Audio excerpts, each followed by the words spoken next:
And now, our feature presentation. All right, here's an oldie but goodie. Let's get him going, Jack. Ladies and gentlemen, boys and girls, please put your hands together for the one, the only,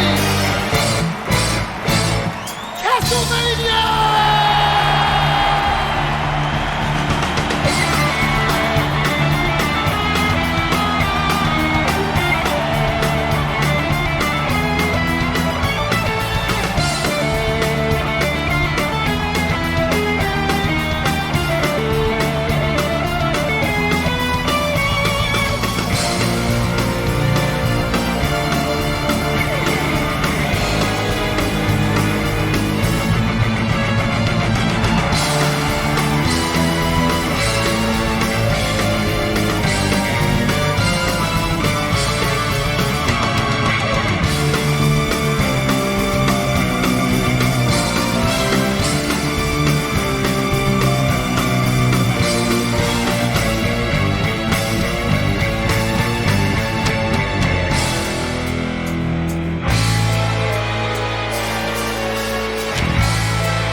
Hey guys, I'm Scarfy. I'm Naka.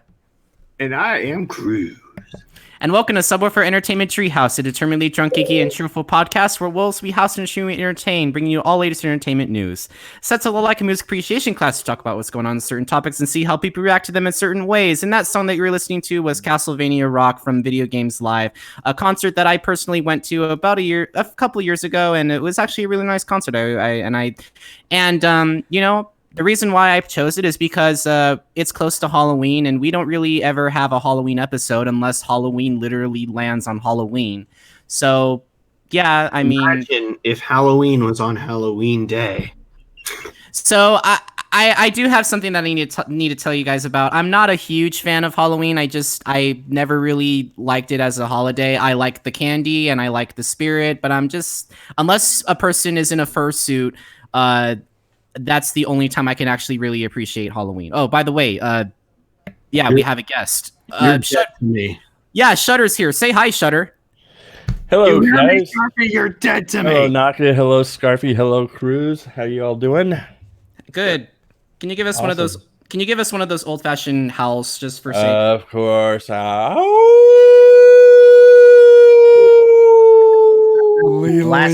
that shot out of his mouth. Yeah, that kind of, yeah.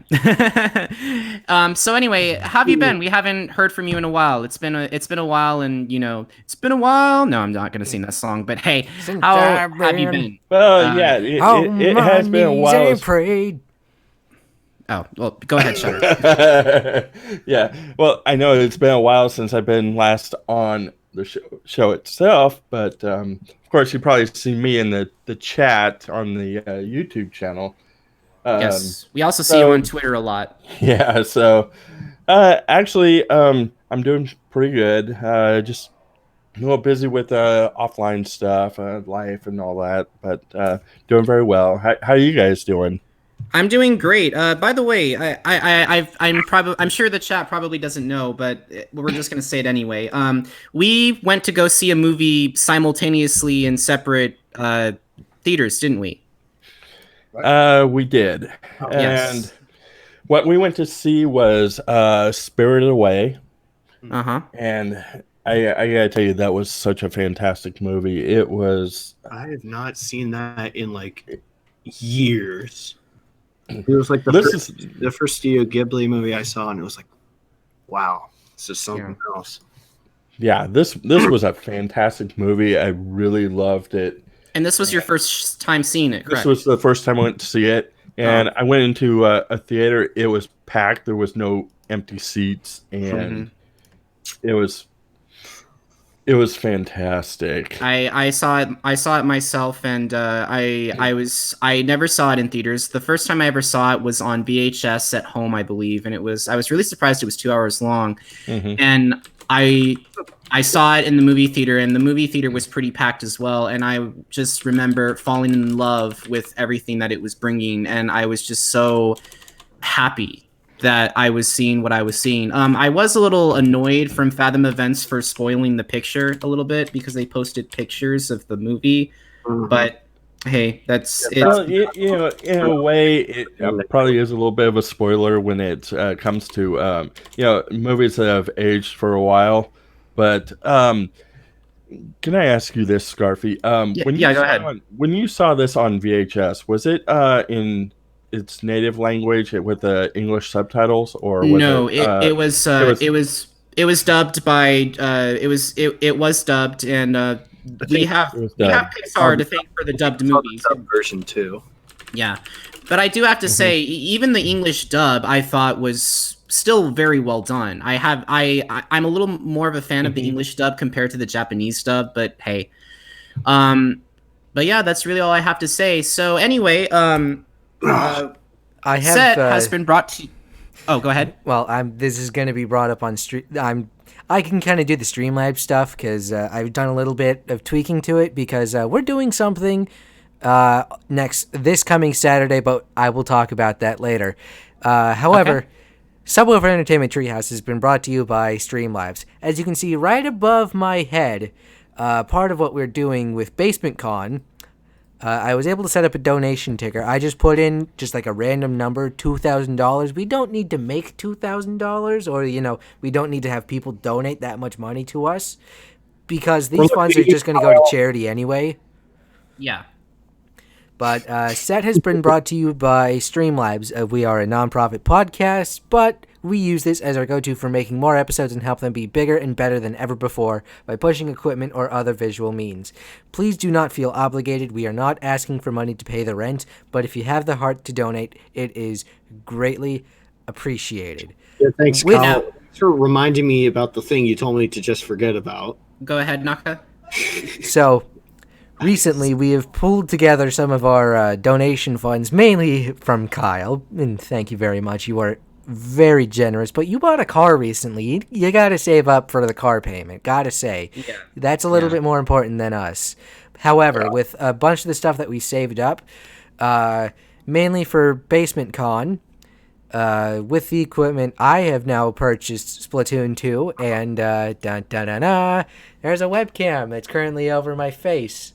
But you guys don't see it yet, and Google Hangouts is stupid, but it's going to be up on the YouTube video and stream. I forgot. Are we streaming Basement Con on YouTube or Twitch? It's going to be on both. That's if you're wondering why the chat looks a little bit different than last time, it's because Restream.io has their own chat client thing, and it looks a lot better than what we were using before, albeit because our name's so long, it gets a little bit scrunched. But it'll allow us to, it'll allow people to chat through either twitch.tv/RKDXBS2000, which we will tweet out later this week and post on the chat. And I'll probably just have like an in-depth little video about where to find us for the stream. And let me continue. Go ahead. And it'll also have our YouTube channel, Subwuffer Entertainment Treehouse, what you're watching now. So you'll be able to watch on two platforms, but still communicate with, all of us through one chat, whether it be you're on Twitch or you're on the YouTube side. You could watch on both platforms and even chat on both platforms, or you can just watch on one or the other. It's up to you. Right.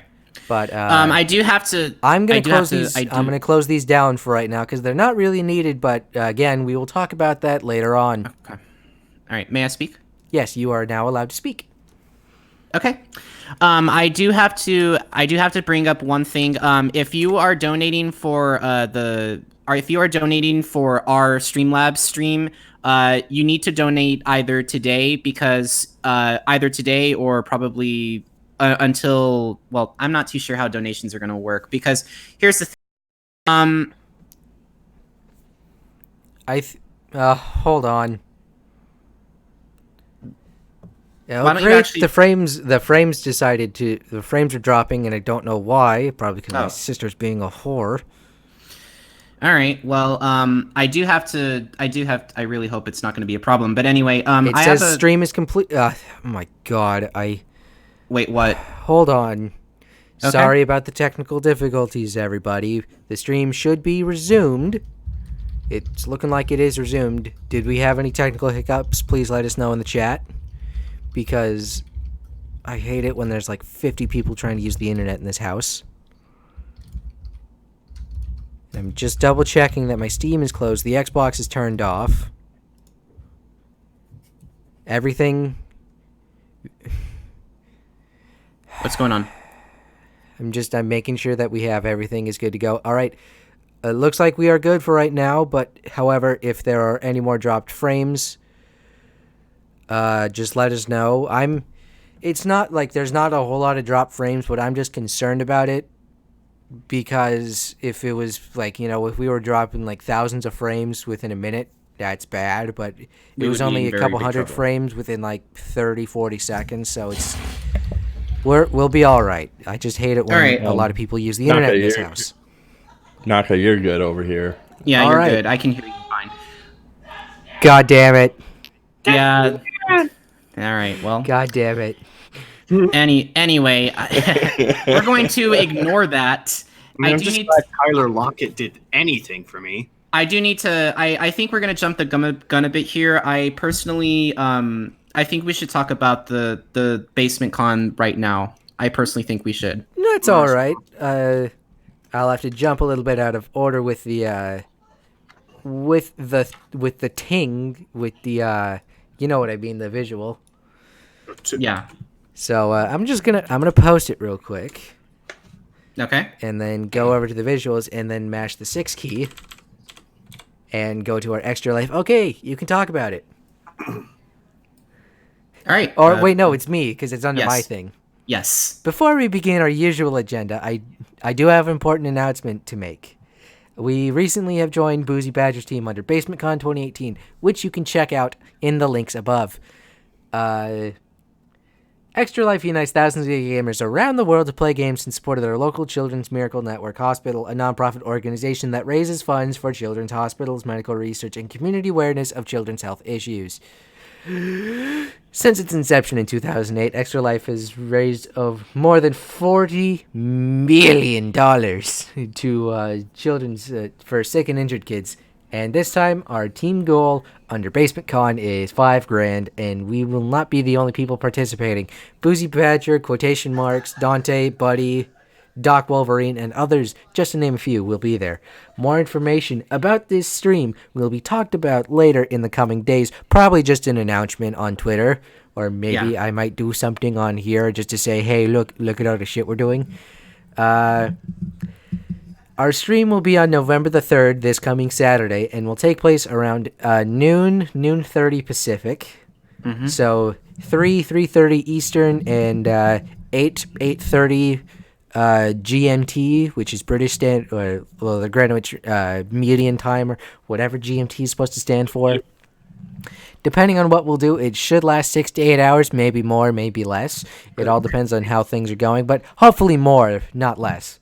I just fixed my laptop's battery. Holy shit.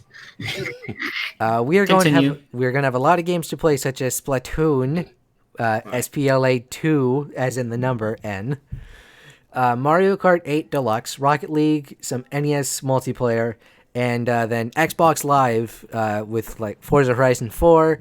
If you've got any of the Halo games, specifically Master Chief Collection, Halo 3 Standalone with the 360 version of Halo 3, Halo Reach, but Halo 5 just kind of sucks. We're not going to play that one. And the multiplayer might be fun in some cases, but just for like the community, I think it's easier if we just play the Master Chief Collection, Reach, and Halo 3. Okay. We will have donation incentives and whatnot, and I actually put those in a Google Drive document for those to view for our viewing pleasure, in case you guys want to check those out in the meantime, just so you can decide how much money you want to donate if you want to have some shenanigans with us.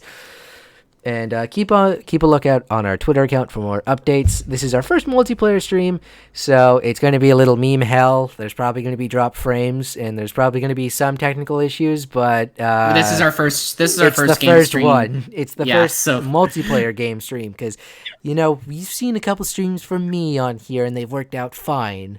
So.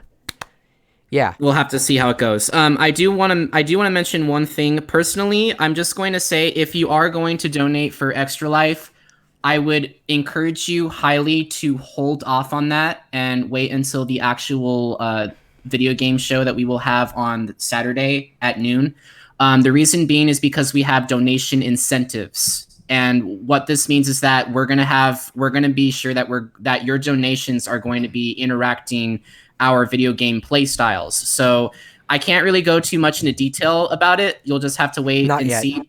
Not yet. You'll just have to wait and see until the next Saturday, or this Saturday coming up rather. But yeah, if you're gonna donate for Extra Life, be sure you wait until the actual video game stream. Okay. I will say, if you're not gonna make it but still want to donate some money to Extra Life, I do have the goal up, and like I can check the tracker whenever, and then we can just keep a track of the donations that we get from like today until the end of, let's just say till after our stream next Sunday, our regular show.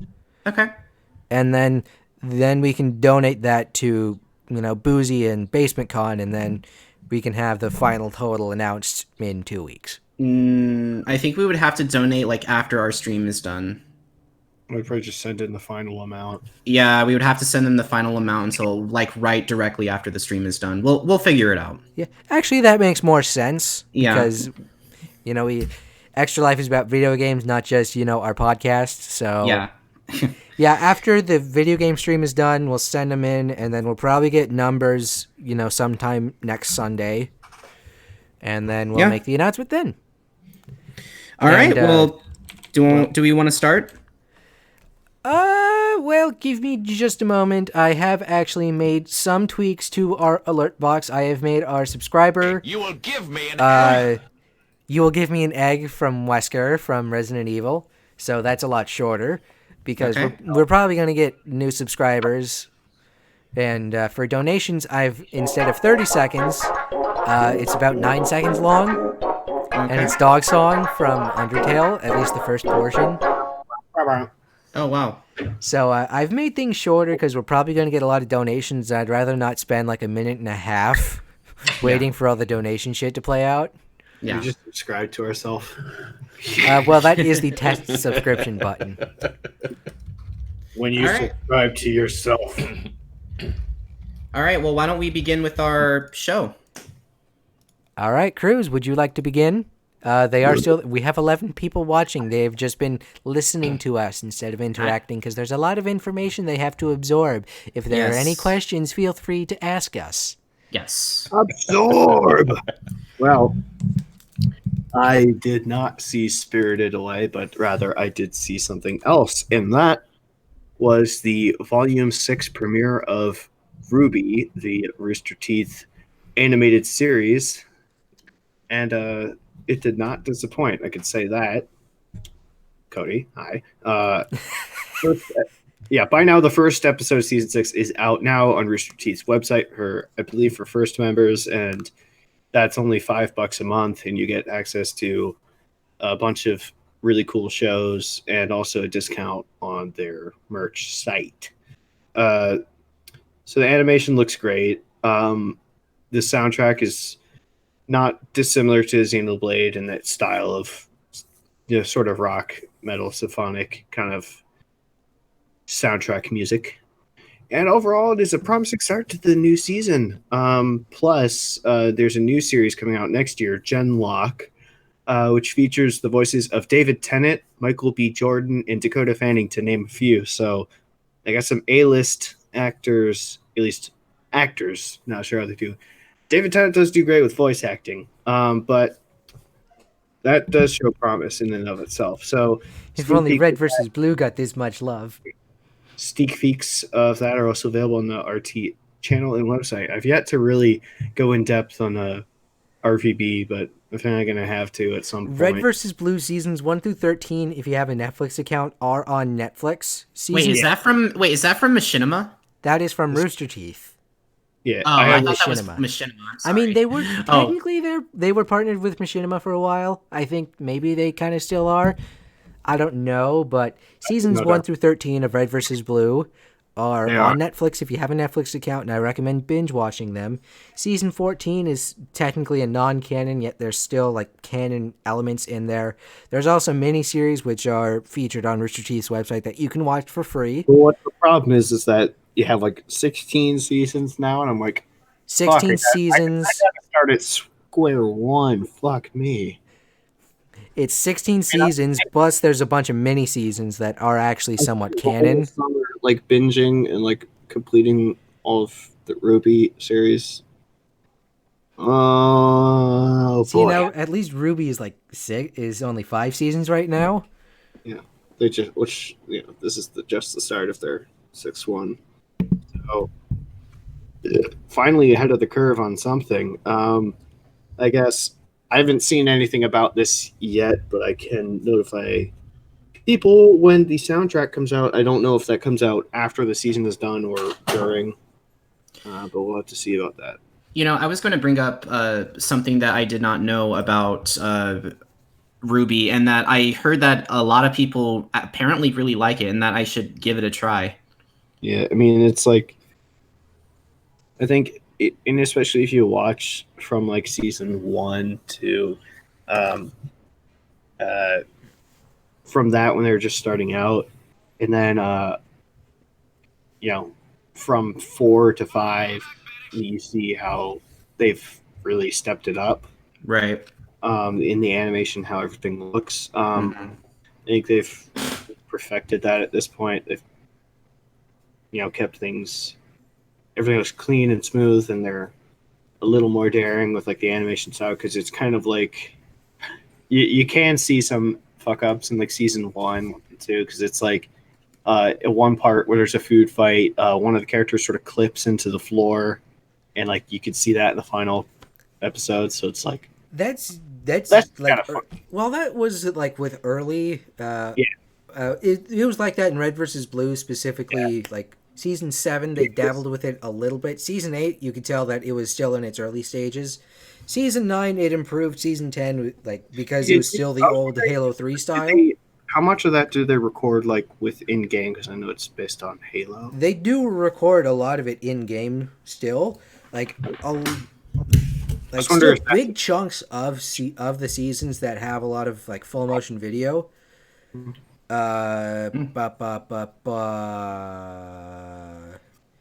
There's still a lot of There's still a lot of stuff filmed in the Halo game engine, whether it be Halo Combat Evolved, Halo 2, Halo 3, Halo Reach, Halo 4, Halo 2 Anniversary, which is part of the Master Chief Collection, and Halo 5.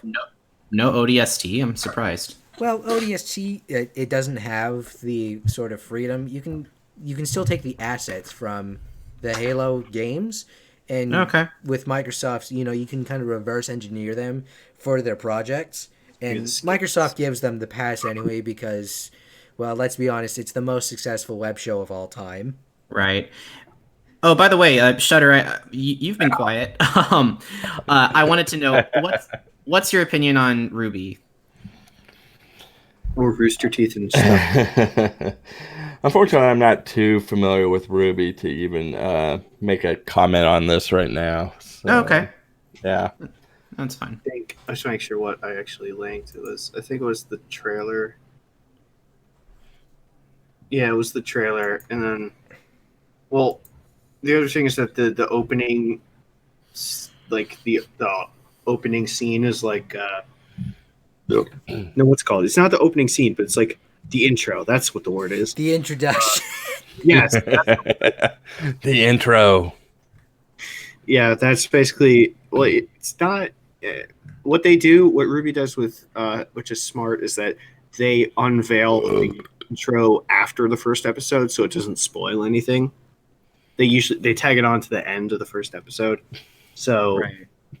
I don't know. I mean, the trailer doesn't give away too much, I think, but I guess the kind of, I guess it's in a good way, because the stuff I saw in that first episode, it made sense with how it related to the trailer. But I won't spoil things for anyone else who wants to go and watch it for themselves. I do recommend it, and I think it's going to be a good season for them. All right, that's really all I have to say regarding Ruby. I just heard that it's really good, but yeah, we have to move on to the actual. I still need to watch seasons 2 through 5. Oh God. Season 2 is the best opener fight. Anyway, yeah. Yeah, like I say, you can't really comment on it because I was starting on season 6, so I haven't even seen any of them before. I think at least earlier, like season 1 and 2, some of the episodes are shorter. Like the length varies. The average, I guess, is like maybe 20 minutes, but like you have some episodes that are were like 5 minutes, especially earlier on. But I don't know. There's also Ruby Chibi, which is like 3-minute shorts of like goofy Chibi style, shenanigans and whatnot. It's not necessarily canon, but it's just funny. Yep. Anyway, what's next, Krüz? Woo, woo, woo, woo. I hate that song so much. Which song are you talking about that you hate? It's like it was like when the Ducks scored, I think. That was one of their songs. It's just a song that says, Streisand goes, woo, woo, woo, woo. I mean, if it makes you feel any better, I hate the song that goes, You would not believe your eyes. You have 10 million fireflies.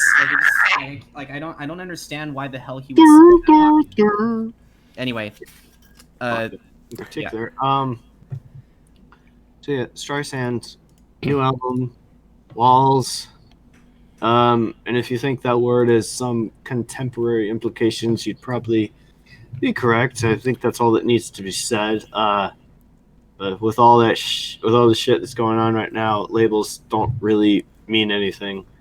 At the end of the day, really just be the good person. Look out for those around you. That's all that fucking matters. All right. To that end, Streisand's blend of John Lennon's "Imagine" and "What a Wonderful World," as made famous by Louis Armstrong, it not only works but also seems to conflate and amplify the messages of the two songs with a veteran talent.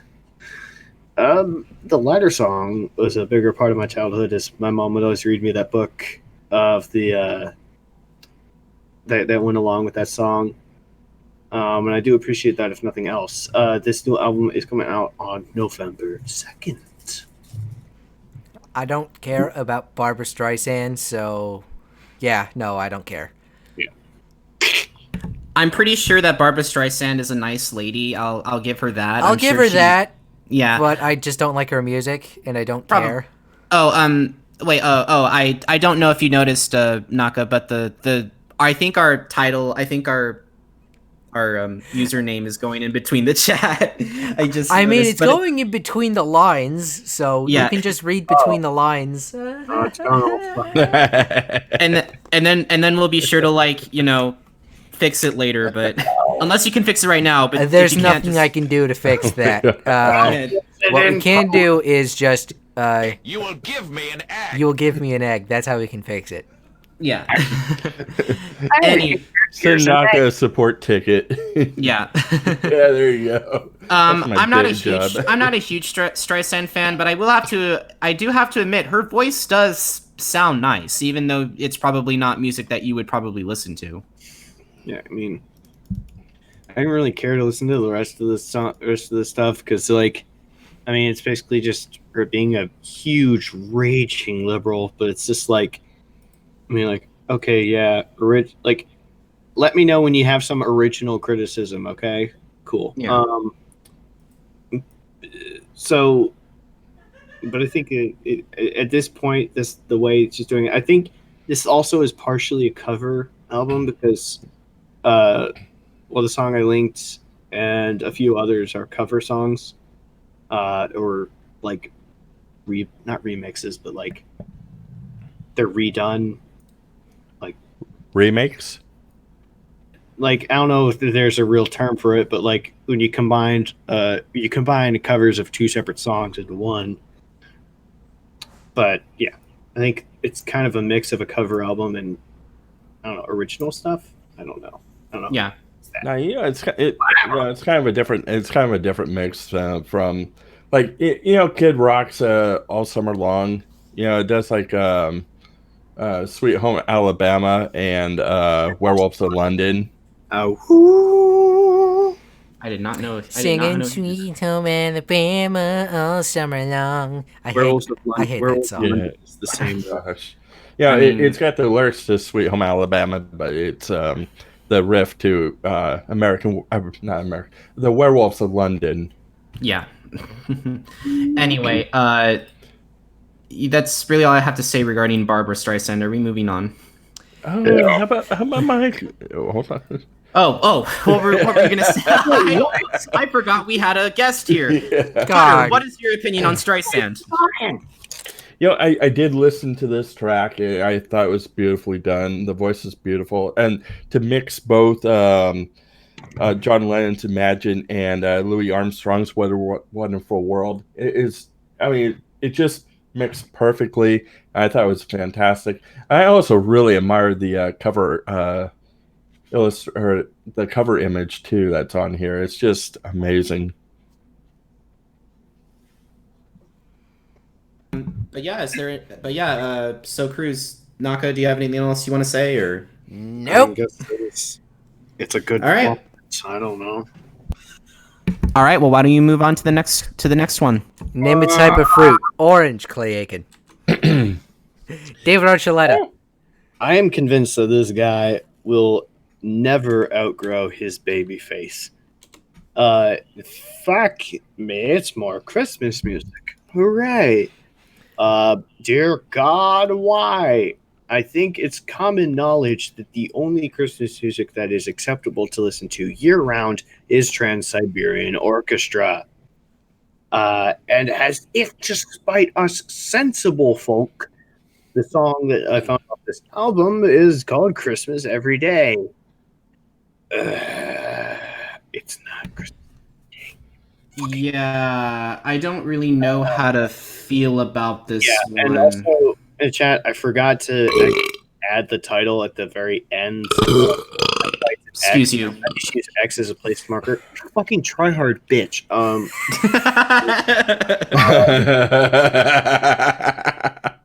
The American Idol champion who never was, David Archuleta, is releasing his 7th studio album and his only second Christmas album. I think he'd maybe make a lot more of those, but it's called Winter is in the Air, not X. And it is coming out on November 2nd, which is actually after Halloween. Insert the obligatory Bronx cheer here. Yay. I don't have a problem with David Archuleta, but here's the thing. I was kind of upset that he did not win over David Cook. I'll just say that. I know it's like David Cook's better, but never before in American Idol has any non-winner become as successful as he has. I mean, I think more people know who he is than David Cook. It's like he was kind of like the people's choice versus versus the official choice. You're the worst singer I've seen in years. Get off the stage. Yeah, I don't have much to say other than I don't understand what is up with these artists releasing Christmas music in October. Well, they want to get it done early so that it's out on the radio. Well, that it's out and it's well disseminated in time for the holiday season versus just releasing it on, like, say, December 5th and like people only figuring out about it then. It kind of makes sense if you think about it that way. But still, that announcing it as an album release at this time of the year, it's kind of like it feels a little too early. But it's kind of one of those things where you have to just wait for people to hear it. Fucking Walmart has all their Christmas shit out already. Walmart. Yeah, Walmart. Yeah. And like Walmart, Rite Aid, like you'll have one aisle entirely Christmas shit and one aisle entirely Halloween. I'm just gonna say this. I'm just gonna say this right now. I don't like Walmart. I think Target is better. Well, Walmart's the only thing that's close to my work. Okay. Well, yeah. I mean, that makes sense. But even still, I tended to like Target a little better, I guess. Target is kind of better. See, now Conadro brings up a point. It's like he says, like, when you go to Target, at least you have aspirations. When you go to Walmart, you've given up on life. Anyway, what were you gonna say, Naka? Conadro brings up a point. And it's like he thinks that they're edited in for comedic effect. I mean, they are funny. Don't get me wrong, but we're not gas holes. There's a TV tropes page called Gas Hole, this describes one of my friends on TV tropes, is that somebody actually unsubscribed from his YouTube channel because he was burping too much, and he thought that he was using his burps to gain subscribers. Oh my god, really? Did you not? Hold on, I can actually load this TV tropes page up. Really? Are you seriously to God loading it up? Yes, I can. I'm loading this up. Let's see. I need to look up. Yes, Gas Hole. That's plus 30 views. Thank you. Let's see. Gas Hole. He's burped several times in his videos. This even caused a viewer to unsubscribe from his channel, as the viewer was disgusted that someone was trying to, and I quote, gain subscribers by burping in his videos. This has since become a running gag amongst some of our friends. because it says Thunder's closest friends, but I'm in that group of friends. That's great. All right. Scarfy likes to bitch at me for burping, and I'm just like, you know what? So Shutter, do you have anything to say regarding David Archuleta, or no? I watched this this music, this David Archuleta video that you had linked. Yeah. And I was waiting for the skip ad button to show up because I thought it was like a Old Navy commercial at first. It really felt like I was watching an Old Navy commercial. It was we were in a Walmart commercial. Gosh. Walmart. Yeah. Anyway, I don't have much. I get. Do yeah. you have Go ahead. I don't feel like it's anything that's original. So it's. You know what? It's trying to be Mariah Carey's "All I Want for Christmas Is You," which it's never going to top that. The only purpose this song has is to end up in some marketing ad or commercial. That's it. Yeah, I would agree with you there. Yeah, because there's always those particular songs that are made specifically just for later use will end up in a commercial. Yeah, no, I would agree with you on that. And also, it's also funny that Krüz mentioned December 5th, and that's because December 5th is when Metallica plays at the Moda Center in Portland. Go, my friend. Are you going? I don't know if I didn't get to go to their show. Like the closest one was in this place, State College, Pennsylvania, and I'm like, that's like 2 hours away. I'm not gonna drive to go to that. I mean, because when they came here first, it was in Baltimore, and that's only like an hour drive. It's like Krüz. I kind of think you would drive 2 hours for a show. I would. Oh gosh! But I wasn't able to do that thing on that day. Right. I drove 2 hours, like 2.5 hours to Richmond to see like Overkill, but that was like that was a whole nother adventure. Well, the closest shows for me are either Spokane or Portland, and like it's a big L shape for me, and it's 3.5 hours to one place or the other. Yeah, in December while I'm working. Not only that, December is really the holidays, and that's where people start buying, saving money to buy presents and stuff like that. So, not only that for Naka, especially Spokane. You're talking December, so you also got to make that nice little trek down I-90 over the passes. Mm-hmm. Well, but you can also make that long trek down I-5. No, well. Anyway. Is there anything you want to say regarding David Archuleta, Naka? No. All right. Well, let's continue then. I was gonna reference another Achievement Hunter running gag where Scarfy's like complains about me burping too much. It's like fuck you. Go Naka. I mean, go Krüz. Go me. So, yeah, go. Yeah, well, I can't not have metal on my agenda, and fuck you, release schedule for not technically having anything this week. But I'll be damned if I don't, because you'll be damned if you do. And that's the name of the album from Metal Church. It's not fully out yet. There's only 2 songs, but the title track is one of them, and Out of Balance is the other one. So I linked Damned If You Do, and, well, I started listening to it, and then I got this feeling of, wait, holy shit, this is... Oh, yeah! Yeah, so... I've listened to them a little bit. I haven't listened to them a whole lot, but I do know of their style. They're kind of like one of the style of a quintessential 80s metal band. But yeah, if you listen to this song, you just get the intro is just Somebody close their door. And the riff just comes in like it's good. Fox, you Scarfy. But yeah, they apparently have had a former singer come back, and they have a new drummer formerly of Wasp. Metal Church looks to be in good shape right now.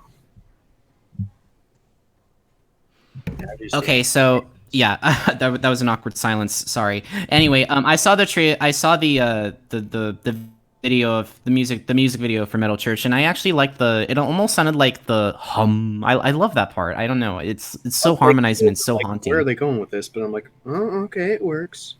Okay, yeah, I actually kind of like it. What about you, Naka? You're asking me if I like something that's metal. Yeah. That's a dumb question. I like metal. Well, I don't know. There could be an album that you may not like that is metal that you may not like. I don't know. Lulu. Yeah, I was gonna say. Other than Lulu. But hey, continue. As far as I'm concerned, Lulu Somewhere in the distance. So Naka, what do you have to say regarding this? It's pretty good. It's not, the typical thrash metal I listen to, but they're actually a pretty good band. I can see why Krüz likes them. Yeah. So I'm not knocking them. Yeah. And how about you, Shutter? Okay. That actually. Yeah, okay. that was. Yeah, I actually like this one. This was pretty interesting. Even though it looks like the lead singer in this song, particularly, looks like he also holds a day job as a used car salesman. Yeah, I kind of do agree with that. Yeah, I mean, that's styling. I guess that's one thing you can put it as, maybe. Car salesman. I don't know. But anyway, If you do. Yeah, I don't really have much to say other than I like the music video, and I like the harmonizing parts of it. That's really all I have to say. It sounds like a Tibetan monk. No, wait, that's Om. Never mind. Or Yak in Zootopia. Yeah. I can't believe we know Zootopia trivia like inside and out because we're furries, and that's how it works. I don't. Trust you will. You will one day. You will. Whether you want to or not. But hey, that's all I have to say regarding Metal Church. Is that it for your agenda? Gary and Larry. Sadly, that is it for Metal Church. We are Gary and Larry Shutter. That's a fact. Yeah, we just don't like to admit it. Down to old Virginia and talk about NASCAR. Go. NASCAR. All right. The NASCAR / motorsports update. Well, the Formula One, I guess you could technically say the season's over at this point, but the Mexican Grand Prix was today, held in Mexico City. After not being able to secure the championship last week, Lewis Hamilton, with it, I believe it was either a second or third place finish, but he was able to secure his fifth Formula One championship, with Max Verstappen of Red Bull getting the win. NASCAR, on the other hand, the good old redneck sport, descends upon Martinsville, Virginia for the third round of the playoffs in the Cup Series and the second round for the Truck Series. The Xfinity Series gets a break this week. Johnny Sauter, who is a previous series champion in the Truck Series, won the Truck Series, and goddamn fucking Joey Logano won the Monster Energy NASCAR Cup Series because he is a cunt. And that's all I'm going to get into. Kanidra wants an update on Steve Torrance. Fucking cunt. Oh, I can check the NHRA standings. I don't necessarily pay attention to that, but I will check Steve Torrance for you. I don't think I don't think I've been there. That's deep in Virginia. Do you go on NHRA frequently, Naka? I don't, because I don't really like watching it on TV, but according to NHRA.com, Steve Torrance clinches the 2018 Top Fuel Championship. Oh wow, that's really awesome. But yeah, that's NASCAR. It's your thing, Naka. You love NASCAR. Yes. NASCAR's my main staple motorsport. Yes. Drag racing is for others, and there are a lot of intricacies of drag racing that I'm also trying to, pay attention to. But I'd rather go watch it live than watch on my TV. Yeah. Anyway, is there anything else you want to say? Or do you want to move on to the agenda? Well, I can move on to the agenda. We've already talked about Basement Con and Extra Life, so we are moving on to something That's not a video game release per se, I but was watching this, I didn't realize that when I looked at the timestamp, it says 2 hours. I'm like, it's 2 hours and Yeah, 20 minutes long. it's a documentary about a Yeah. game. Okay. Now, It was is- there a specific reason why you put this video in the agenda? Well, it's mainly because Grand Theft Auto, the channel that creates this video, not only has he done work with some of my friends like Rhino GT4 and HG Central IT, that mainly on the Need for Speed Underground series, but Celine. with the Midnight Club series specifically, because Red Dead Redemption 2 just came out, and there's ties in because Midnight Club eventually became a Rockstar property. So there's a lot of history that goes into with what Rockstar wanted to do with the release of these games and how it was the original street racing franchise of Midnight Club. Nearly 1,400 hours of hard work poured into basically a feature-length documentary covering the entire in-depth history of the original street racing franchise, Midnight Club. And as you can tell underneath the Midnight Club logo in this one, that's actually the kanji characters for Wangan, it's the famous Japanese highway where the Midnight Club was very big in the 90s. Oh, okay. Well, Shutter, did you get that one from a freaking Hallmark card? I got that Ow. one. Yeah, I've Now, seen that. when this video dropped, I had no idea that it was going to come out this week at all. But when it was going to drop, I was hopefully it was going to be during the time of one of our show times, like as in like within the week's time. But he tops himself even in this one, and I honestly, because he puts so much work into his videos, and basically puts his soul into the video, I couldn't just go on with the show without bringing it up. He finds like unused content and beta content and sometimes even alpha content for games, for mainly racing games out there, but it's immense about what he can find. Really? Wow. And that's why I talk about this. But if you have 2.5 hours to spend and want to watch this, in fact, I think their podcast. I think they have like a second channel that was like announced at the end of the video where they're doing a podcast talking about like unused beta content of video games, and it's apparently supposed to go. Apparently, it went live like an hour ago or something. I'm not exactly sure, but if you have the time or are interested in the history of the Midnight Club franchise, I hear a dog with its waggly collar. That's not my dog, by the way. Is that Henry Shutter? That's not me. That is Henry. It's not Oh, me. it's Henry. He has That's not me. No. Henry the dog, Shutter's dog. What? That's not me. Yeah, actually, I thought you were joking. Okay. No, my name is actually Henry, but it's with a different. It's a different letter at the end. You. Yeah. Anyway, But, like I said, if you have the time or are interested at all and want to watch it in spurts, just you can mark your timestamp, and Yeah. it's immense. It's immensely well done. I get the feeling Kanitra will like Burn the Priest, aka Lamb of God's cover of Ministries. Jesus Built My Hot Rod. It's pretty dope video with it too. so for the record, I looked at so this guy literally searches like content and tries to put it all together to make something very, very factual, and I kind of appreciate that. And at 2+ hours too. I mean, that takes dedication. So like, Well, it's not. very Well, go ahead. formed documentary about a video game series. I mean, that's usually something you might, I don't know. It's something you see very often. Usually you'll see, if anything, you'll see something like that in like an article form, but people don't always will make it into like a video.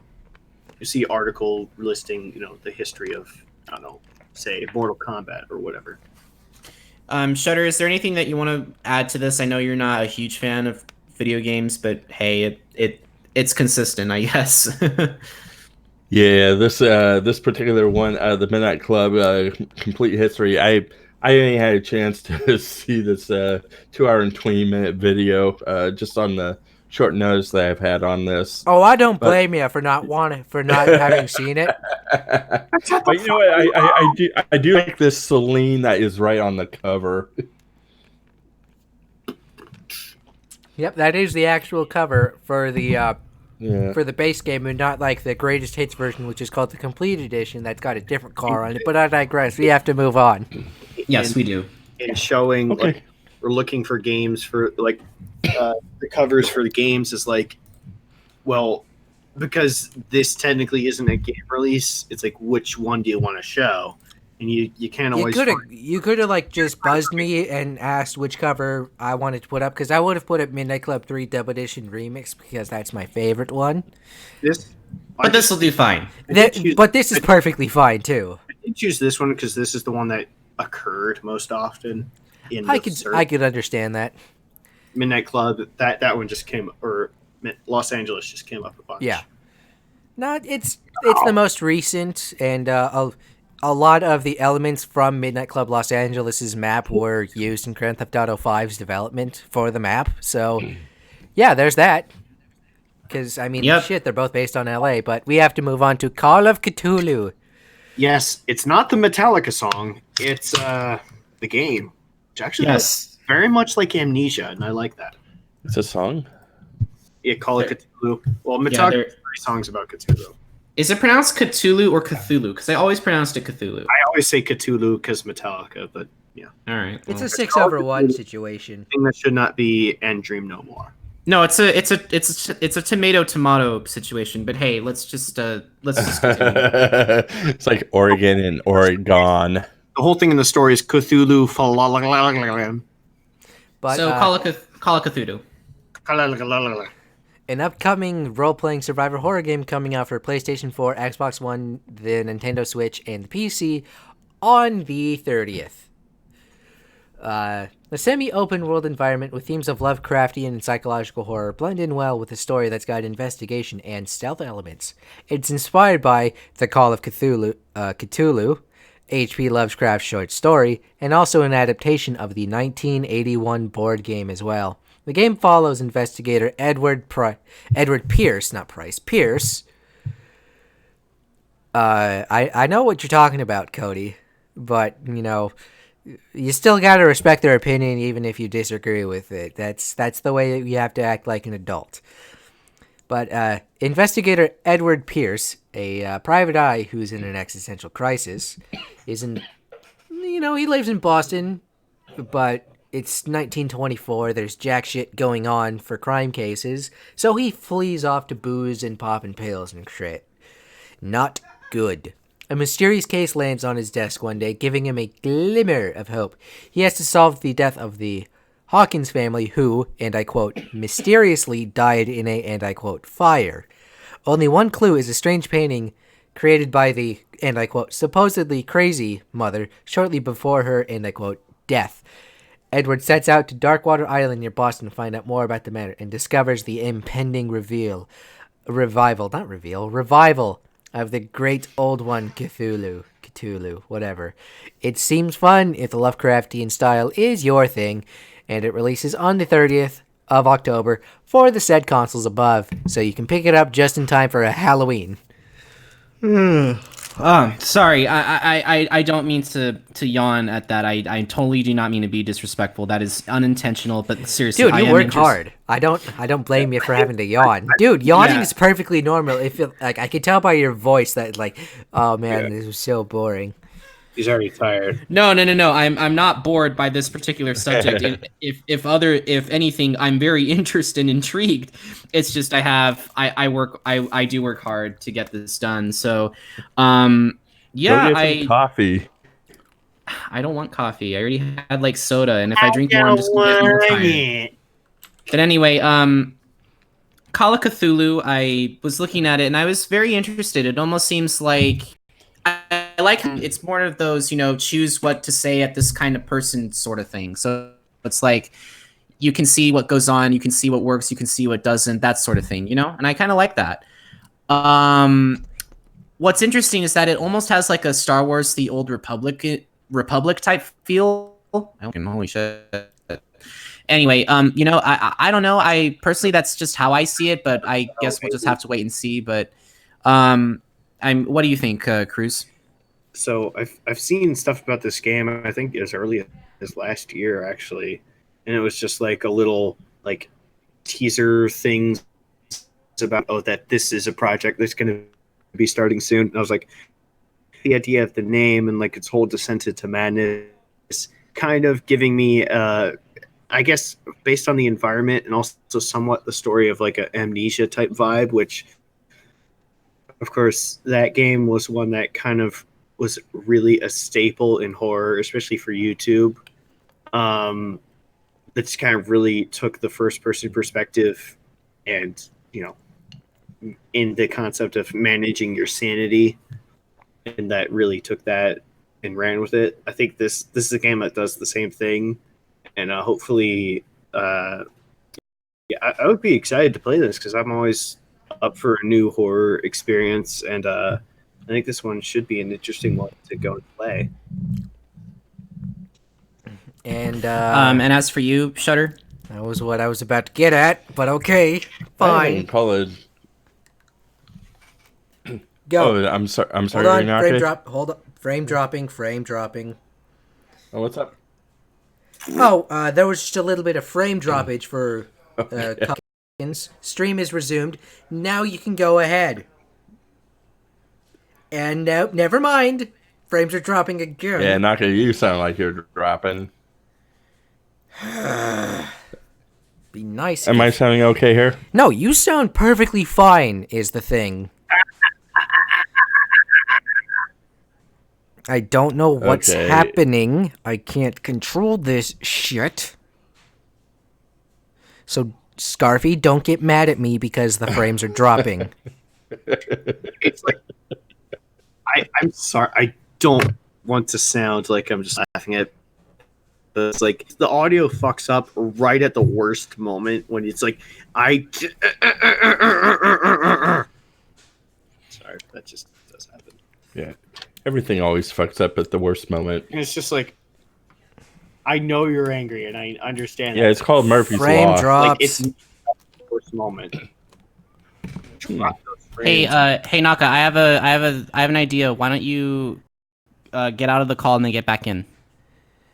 That's fine. Okay, I don't see how that would help, but I'll go do that. Give me a moment while I load back up Hangouts. But again, there's other people in my house using the internet. Naka's become deviant. Oh my god, I'm going to shoot someone. Oh. Walls and technology don't. Now we don't really know how this shit works. We just kind of took it and ran with it. I think we're just gonna go hire rum and coke for tech support. They mix. But oh bollocks! What were you gonna say for Call of Cthulhu? Frames are still I think dropping. this is a good one. I haven't left the call because I am. Sorry. I haven't left the call because the frames kept dropping. Call of Cthulhu. Go ahead. Never mind. Stop. I have no idea what the fuck is going on. I'm sorry that I'm pissed off. But I don't know what's going on. It's fine. Take all the time you need, man.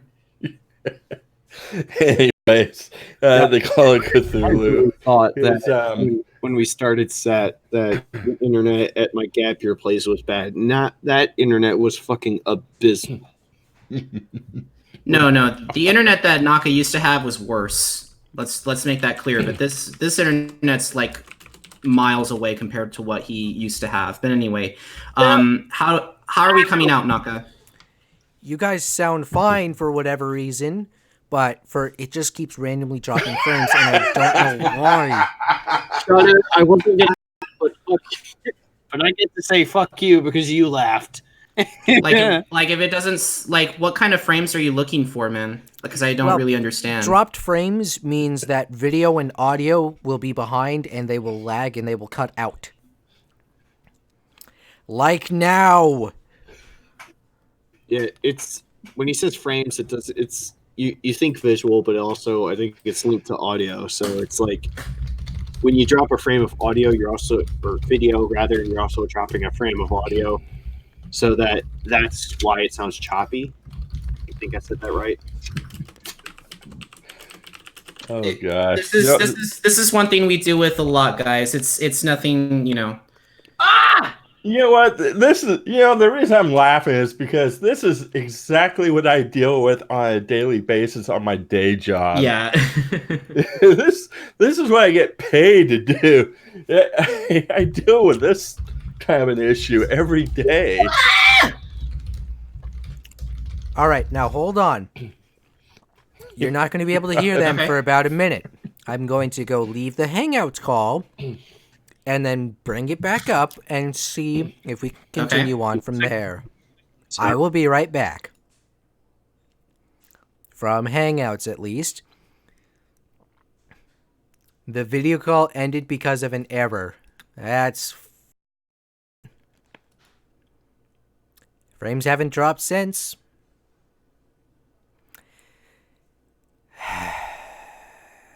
This is great. Hangouts is barely loading. Frames for everyone. Wow, as soon as I join back the call, frame drops. Party time! Wait, so you're saying that when you join the call, the frame dropped? It's back. Yes. They're fine now for whatever That's reason. interesting.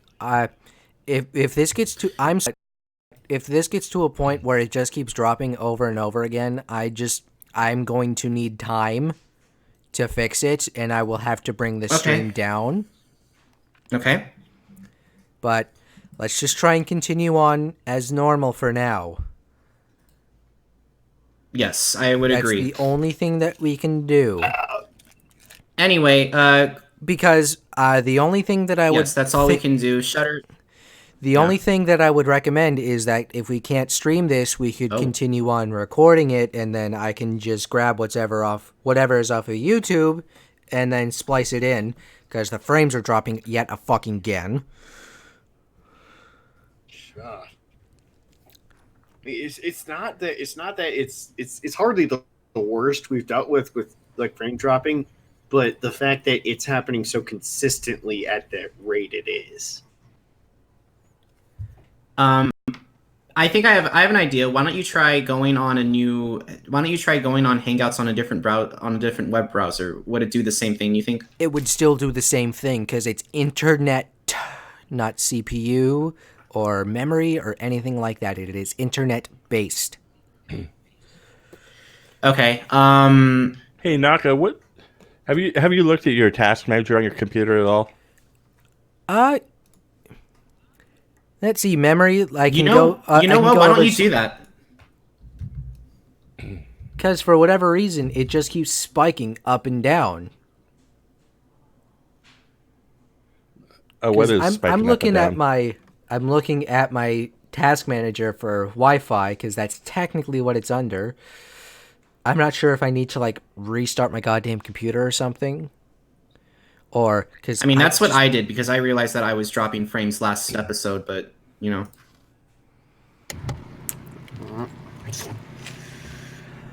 Oh God. You may want. There we go. This is the most interesting, riveting commentary we ever had on set. My day job. Has it stabilized for now? Okay, go. Just talk Shutter, about it. Do you have anything? Yeah. Do you have anything else to? Back on the Chihulu. Yeah, Cthulhu. Hulu, whatever.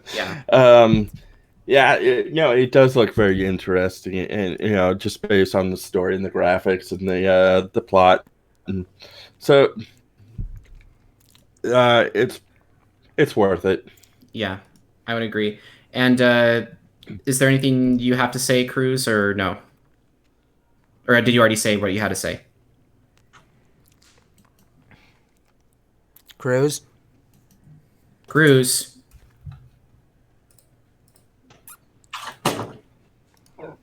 Oh.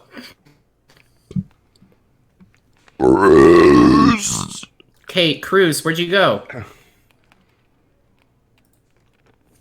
He died. Krüz?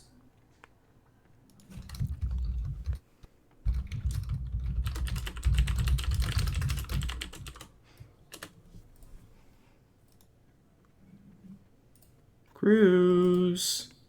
Did we lose Krüz? No, we still have him on stream.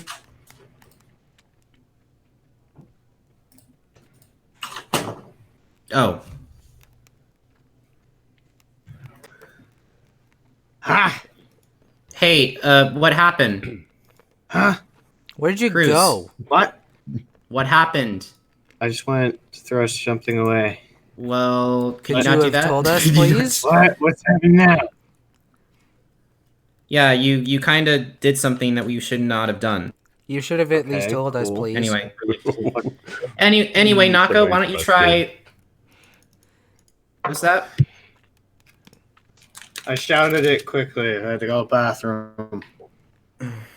But I figured that I don't know how long it's take for us to figure out how whatever this shit is doing.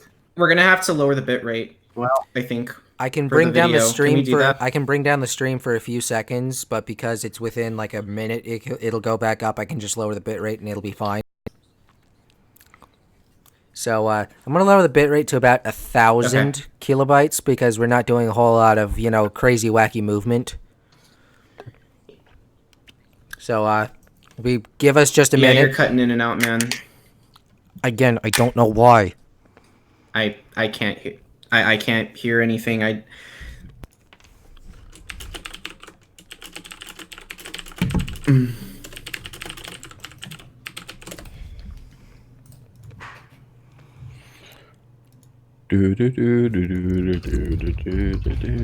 yeah, now it's when we need some elevator music. The whole music, the muzak. Or like do the Can Honor technical difficulty music.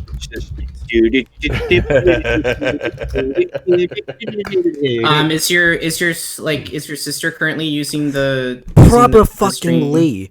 She's or the chat- or probably the just internet? using a shit ton of internet because she's playing D&D with her friends, but she's probably got her PlayStation 4 open with probably Red Dead Redemption 2, got shit streaming on her tablet, and a bunch of shit open on her computer, and I can't ask her to lower anything because that would just ruin the experience for her, and she would get mad at me, and it would just be a fucking lynch mob. Wow, you came in pretty clear when you were talking. Yep.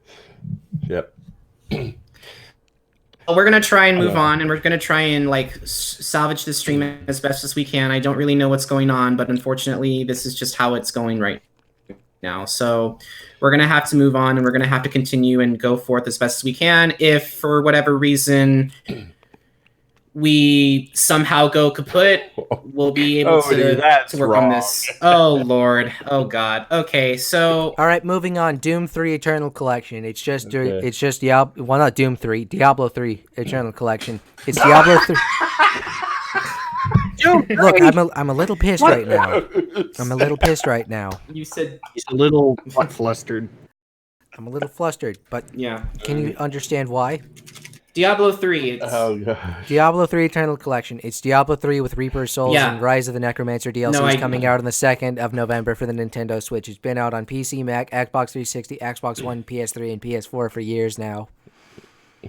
Yeah, I looked at the trailer. It's pretty interesting. I don't really know what's going on, but hey, yeah, I heard that Diablo 2 is better than Diablo 3. I'll give it that, right?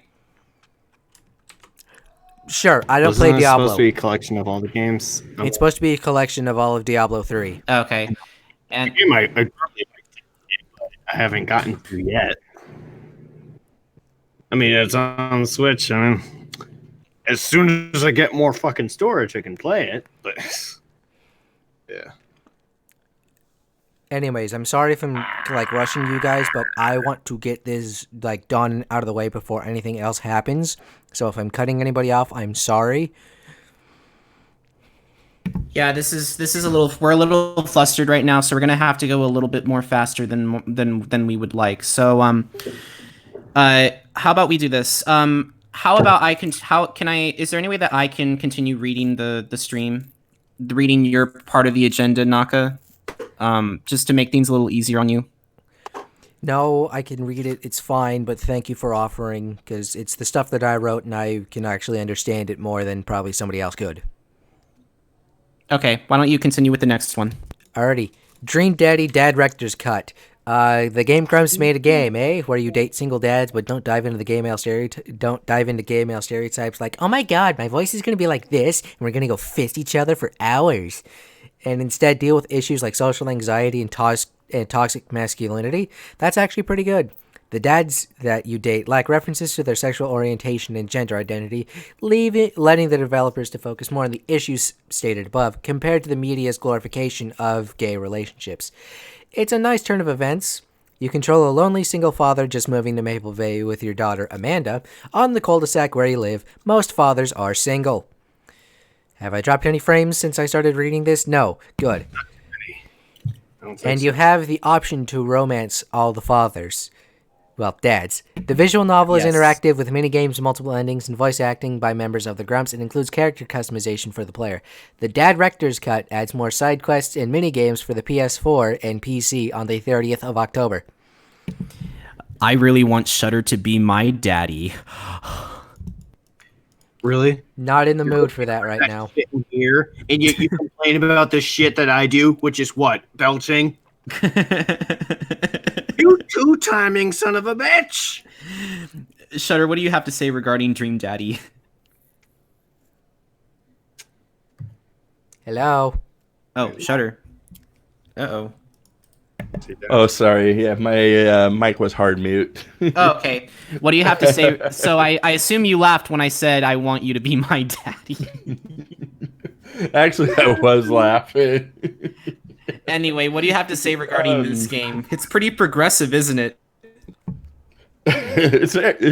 I would call it interesting. You know, it's like Dream Daddy and Dad Dating Simulator. Well, that's what the game is. And I think everyone's all like, toxic masculinity. Well, by logical extension, there would also be a thing called toxic femininity, but, you know, that's beside the point. Mm-hmm. I think the game itself, I think I was watching just Jacksepticeye and Markiplier play it, and it looks it's pretty beyond. You might think that this game is just like, you know, cheesy, you know, gratuitous, whatever the fuck. But sometimes that's the best thing, is something that's just cheesy and gratuitous. It does have that, but it really tones it down, and like there are actual times where you're like, that, you know, Amanda is actually an important part of things, and like you're like, okay, you have to make a decision of what to do regarding Amanda. If she's like one part, like she's like having trouble with her friends and shit like that, and you have to decide what to say to her, and like you have to actually, you know, pay attention to more things versus just being like, ooh, which one am I gonna bang?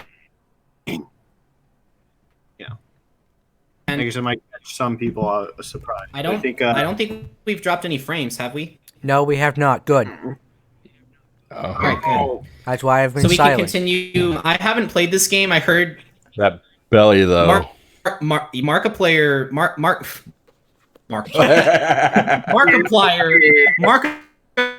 and he actually really enjoyed it. So yeah. So did Jack, who I think has a somewhat closer relationship to Game Grumps, because, well, he's more recently he stayed in LA for a while, and he was in some Game Grumps, you know, Power Hour shit. And so would you play this? Would you get this game, Krüz? I mean, Naka. Would you get this game, Krüz, Naka? Depends on what it's. Is it just Steam? Well, it's Steam, and now it's going to be on the PS4. I believe it works on Mac. If it works on Steam, it works on Mac. I believe it works on Mac. Uh, Oh, okay. Cool. oh, good, because I thought everyone just hated Mac because they're like, oh, like it's kind of funny. It's like everyone thinks Apple is a bunch of elitist assholes, but then you look at the other crowd and they're like all elitist assholes also. So you're kind of like, pot calling the kettle black, maybe just a little bit. Proprietary. Yeah, you think we're elitist assholes, but then you are kind of also. Anyway, do we want to move on to the next trailer? Yes, Lego Harry Potter Collection. Lego Harry Potter Collection's been out for the PS4 for a few years now, but Lego Harry Potter Collection features both Lego Harry Potter games for both the Xbox One and Nintendo Switch on the 30th of October. These games have been out for like years, so you don't need to talk about them. It's just a collection. Yeah. They got It's all the literally the games in Diablo one, I 3 think. Eternal Collection. Yeah, I'll just put them all together and just slap a brick on a brick. Yeah. So you got Sounds the one. Sounds like a thing. You got the one for the PS4. Frame drop. Oh my god. All right. Now that it's stable the frame again. Drop, the frame drop. Now that it's stable again. Never Frame mind. drops falling on my head. The frame drops keep falling on my head. Yeah, it's like one of the best things they've taught us at work. Is like when we have issues, holy just shit. kinda laugh. Oh my god. What's up? Dude. Oh, our video was buffering. Okay. When our video buffers, that's not a good sign. Well, stop now. It's not. We're good. Yeah, we're good. We're fine. Anyway, why don't we continue with the Lego Harry Potter collection? I think my brothers used to be very well into the Lego-verse, and that means they played Star Wars Lego, they played all these other types of Lego. The only game I really played was like Lego Racers on like PC, and I mean like when you had to download it from a disc PC. So that's like really the only Lego game I play.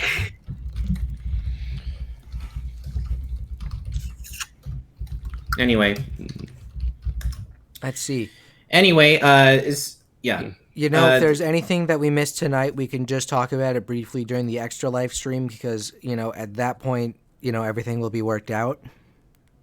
Yeah. So, in the off chance that we do go offline, I've already made an apology on my personal Twitter account linking to the S.E.T Twitter account for apologies for this internet dropping crap and if the episode's cut short or anything like that because I hate this. I absolutely hate this. I love doing the show. Don't get me wrong. I love doing the show, but I hate what my internet is doing right now, and I don't know why it's doing it. We're just gonna have to truck through it. And Anyway. apologies already in the middle of the video if this episode just kind of sucks for that reason. But what we're talking about, it's great. We're having a good time nonetheless. But this internet shit is pissing me the fuck off. Yeah, we All have right, a good time. We have a good time getting angry, and that's something I'd like to master in the way of Aaron Hansen. Is that to get angry at something, just sound like you're angry. My offer still stands, Naka. Would you like me to last one since it is the last one? Oh, I can do it. I can do it. I need to get through it. Dude, I remember going into Okay. to my parents' bedroom every morning at like crack of dawn and just play Hot Wheels on the computer every morning. Anyway, continue, Naka. We're moving on with... You can do it! Taiko no... Metallica drums. As I love how it... Tatsuchin. I know how to say it, but as soon as I transitioned over to it, frame drops out the ass. Yeah, you dropped a lot.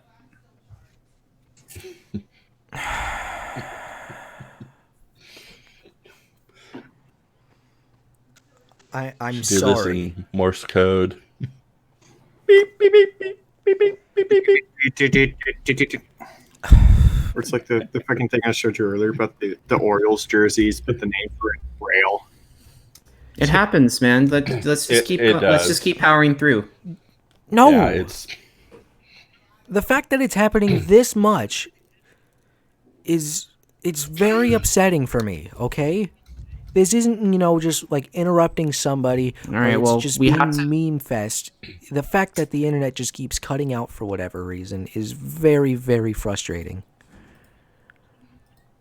I know. It almost makes me not want to and as I continue said, I right mean, now. It was much worse with me and at the gap year place because, God, the internet was so fucking bad. Why don't you try doing your segment, Naka? Taiko no Tatsujin Drum and Fun and Drum Session. It's been a while since Taiko no Tatsujin has come out in America. Well, 2004. And it didn't include, with Taiko Drum Master, that did not include J-pop and anime music, but was instead in favor of English language pop music and Western animation theme songs like from Dragon Ball Z and Jimmy Neutron Boy Genius. That's Wow. right, Bowling for Soup's Jimmy Neutron theme was featured alongside Chumbawamba's Tub Thumping and My Sharona by the Knack. However, Drum Session! Releases in North America and Europe on the 2nd of November, digitally only in North America, but in Europe with the Tadacon drum controller for the, I believe for the PS4 as well, or that might be just in Europe. I don't know, it's a little bit confusing, but Drum Session releases in North America, and yeah. So it supports online play with friends in the Drum Session mode. The real big deal here is Drum and Fun for the Switch, as it's like an actual like new release. It does feature songs from Nintendo titles like Mario Odyssey and Splatoon 2, but it features anime music, even though Moana is an animated movie and not an anime, and not like a Japanese anime, but whatever. J-pop, classical music, Beethoven, Mozart, that kind of crap. Namco originals as well as Vocaloid songs. The Joy-Cons are used to simulate the use of the drumsticks, but if you live in Europe, you get the Tadacon drum controller. North America is digital only, yet Europe has a physical release, and Japan is Japan. Whatever. Both titles released in North America and Europe on the 2nd of November for the PS4 and the Switch, respectively. Drum and Fun's trailer has been linked above. They have Kirby music too. I don't know if they just have a Kirby character. I'm pretty sure they have Kirby in it because Kirby is playing in it. I don't know. I feel like this is a rhythm game that I personally would really enjoy. I don't know about you guys, but I don't know about Shutter, considering he's not a fan of video games. But hey, I do kind of like what it looks. But hey, what do you have to say regarding this game, Krüz? I mean, my first exposure to this game was actually from just a weird meme where someone smacked the drums, and then just made this weird face. Yeah. This can be fun. I feel like this would be more fun to play with friends than just by myself. I feel like it's to me it seems to be that niche game, but it does look like if it's a versus thing, like maybe a chaotic stream game. It would be fun to play. Yeah. Yeah, we'll say that about it. Anyway, thought a drum would look more like have the cat cute face. And what do you have to say regarding this game, Shutter? I think this one could be a fun one. Yeah, it's just something to get people together, have a little fun, and enjoy it. Yeah, that's really all I have to say regarding that. But hey, yeah, it's consistent. That's really all I have to say regarding Taiko no Tatsujin. And if anyone is interested in playing it, I think it's pretty good. But we'll have to wait and see. Mm-hmm. But anyway, is there anything else you want to say, Naka? Let's just try and move on to movies. If it gets bad, I will cut you off, and I will let you know if I want to continue or not, even though, like, I want to power through this as well, but okay, there's only so much that I can handle and tolerate. Okay. You know? That's fine. Yeah, that's fine. And all like right, I said, again, like, hopefully it just stays stable and we don't have any more issues. But if we do, and we end up cutting the stream short, we can talk about it during the Extra Life stream. Unfortunately, Shutter's probably not going to be there in voice, but we can still talk about it then. Just so we still have that content. And again, I'm sorry that this shit's going on, but it's out of my control. Yeah, out of all the episodes so on. I'm surprised it didn't go for it didn't go off on the Moms of Furries episode. Really surprised, in fact. But hey, why don't we move on to our next to It my wasn't section? even doing which this is yesterday. It wasn't doing this yesterday when I was I know. doing a lot more like impact stuff. Right. So Anyway, I don't know why today. Hey, Naka, was anybody else on your internet at the time? Probably my yesterday? sister. Ah, okay. All right. Why don't we move on to to my part of the agenda? First, I want to address Kanedro. I believe you are in the Discord. If not, you can join the Discord. I believe it's linked on our Twitter account. But yeah, if you are there, just shoot me a direct message. I am the Super Kame Dende role because Yes. I watch too much Dragon Ball Z Abridged. Anyway, continue on with Boba Fett apparently not getting his own story because Disney sucks. Disappointment strikes the Star Wars community yet again with some more sad news. Unfortunately, due to the poor box office problem that was Solo: A Star Wars Story, it seems that the Boba Fett film will no longer be developed because of it. However, not big news considering that they were putting the anthology series on halt because they realized that Solo: A Star Wars Story was not a really strong product. Hell, I think we can all agree here and say that Rogue One was definitely better than Solo: A Star Wars Story, despite the despite the films being two different tones, regardless. Honestly, not big news, but definitely yet another blow that has faltered, which now begs the question as to what will now be released in the anthology series. Let's see. Is there anything you want to say regarding this, Naka? Disney, stop harshing my vibes. Yeah, really. Stop pushing Let your us- vibes, whatever you said. But Let us have Boba Fett Harshing. his actual story, please. Yeah. And is there anything you want to say? Well, this doesn't carry an emotional weight, but Boba Fett was the first Star Wars character I ever heard of because my mom got me a costume for like the helmet and the thing as a Halloween costume one year when I was a kid, and that was the first. I didn't know it at the time, but that was the first Star Wars character I ever found. I think maybe his story with Fett and Jango Fett and like that could be an interesting thing to pursue, but maybe it would be a little too soon to do that. I mean, I don't think that I'm assuming this doesn't mean they're scrapping the idea entirely. They're just not doing it now. Because I mean, they could still do it. Yes. And is there anything you want to say regarding this film, Shutter? Because I know you're a huge Star Wars fan. Yeah, it is kind of a disappointment, but this is one of the key characters from the earlier episodes. However, they might be holding it off now, but it's not to say, like Krüz was saying, that it could come back at a later time. But anyway, do you want me to move on to our films that will be coming out on the week ahead? Why do we have to talk about Tyler Perry? Oh God! All right. Very in particular. Before I get into the competently made and or A class category, I do have to start with the bad good stuff. It's an upcoming American comedy film written and directed by Tyler Perry. Oh God, here we go. Hold on, another hold Tyler on, Perry hold on. film. Kill me with fire. Wait. Anybody else What's hear going on? Scarfy cutting out, or is it just me? Was he roboting a little bit, or was it just my end?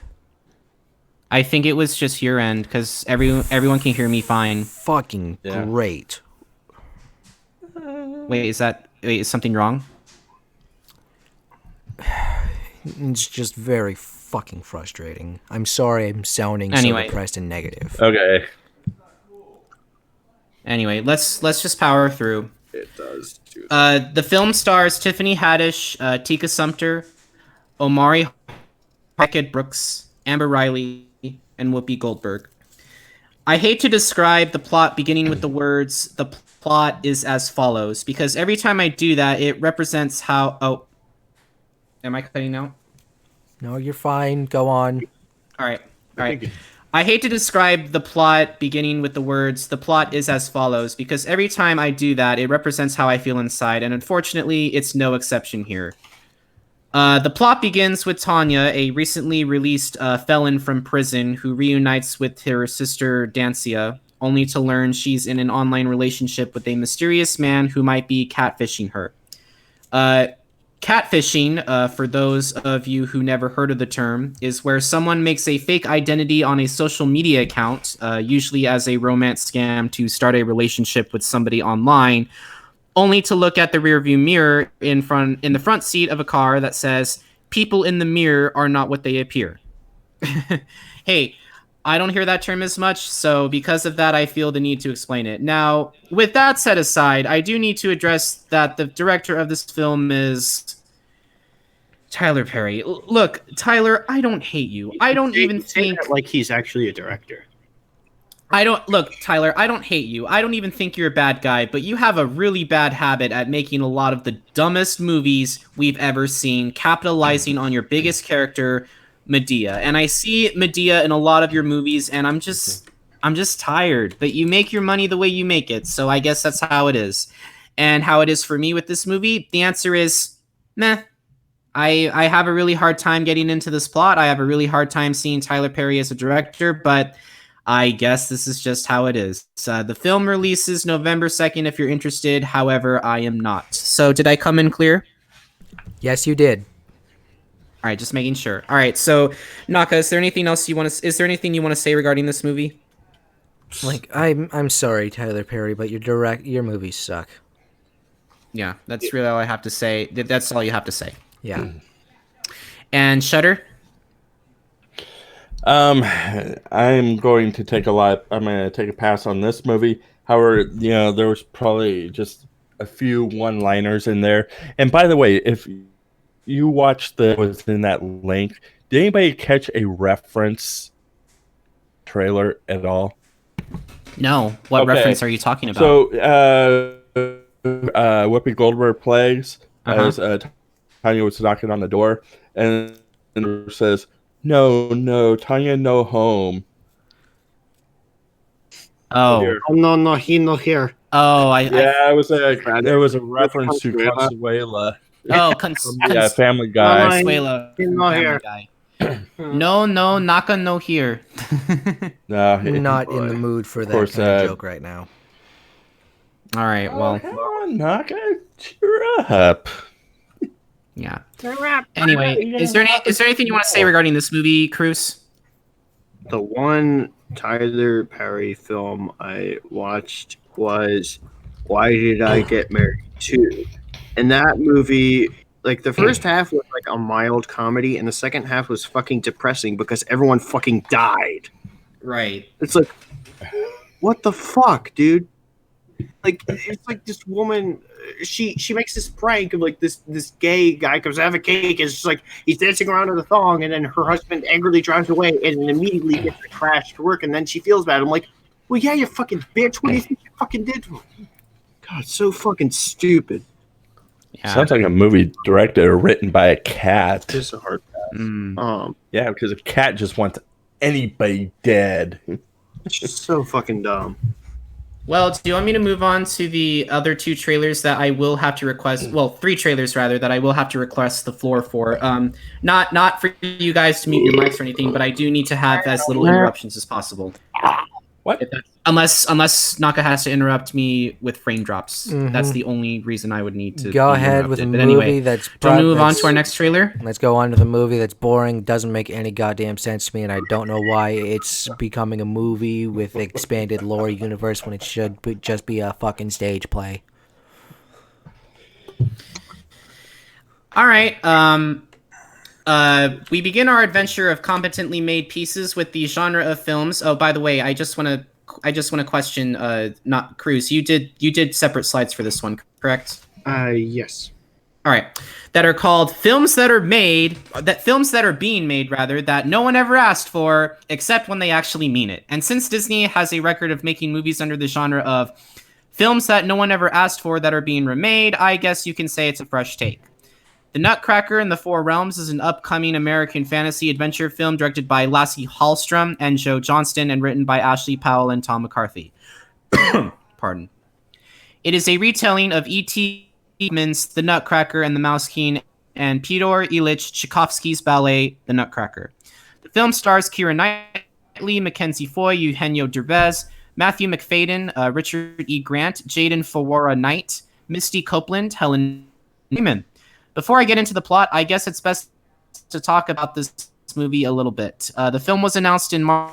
Hallström directing a script by Powell. Okay. You were cutting out just a little bit, but it was mainly only on like names. There weren't like chunks being like missed out. Just names were being roboted a little bit. Go on. All right. Did I get most of the names at least? Or Yes. Okay. You sounded fine to me, Scarfy. Okay. It's on my end. Is the thing. Yeah, it's on his end. The film was announced in March 2016 with Hallström directing a script by Powell. Much of the cast signed on that summer, and filming began in October at Pinewood Studios, lasting through January 2017. In December 2017, it was announced Joe Johnston would direct a month of reshoots written by Tom McCarthy. McCarthy has written some really good films such as The Visitor, Pixar's Up, and probably his best-known work being Spotlight in 2015, which won Best Picture at the Academy Awards of that year. Because of this collaboration, both men eventually received credits for directing and screenplay, respectively. The teaser trailer was released on December 19th, 2017, which might explain as to what took this film so long to be released nearly a year later, but do you really want to see a half-finished product? I don't really think so. Now let's get with the plot. Wait, why does this main character girl look familiar? Oh, she was Renesmee Cullen in Breaking Dawn Part 2. Hey, at least her. Hey, guys. Hey, at least her career's beginning and Kristen Stewart's has ended. Am I right, boys? Wait, Kristen Stewart had a career? I know. Anyway, all Clara wants is a key, a one-of-a-kind key that will unlock a box that holds a priceless gift from her late mother. A golden thread presented to her at Godfather Drosselmeyer's annual holiday party leads her to the coveted key, which promptly disappears in mysterious parallel worlds.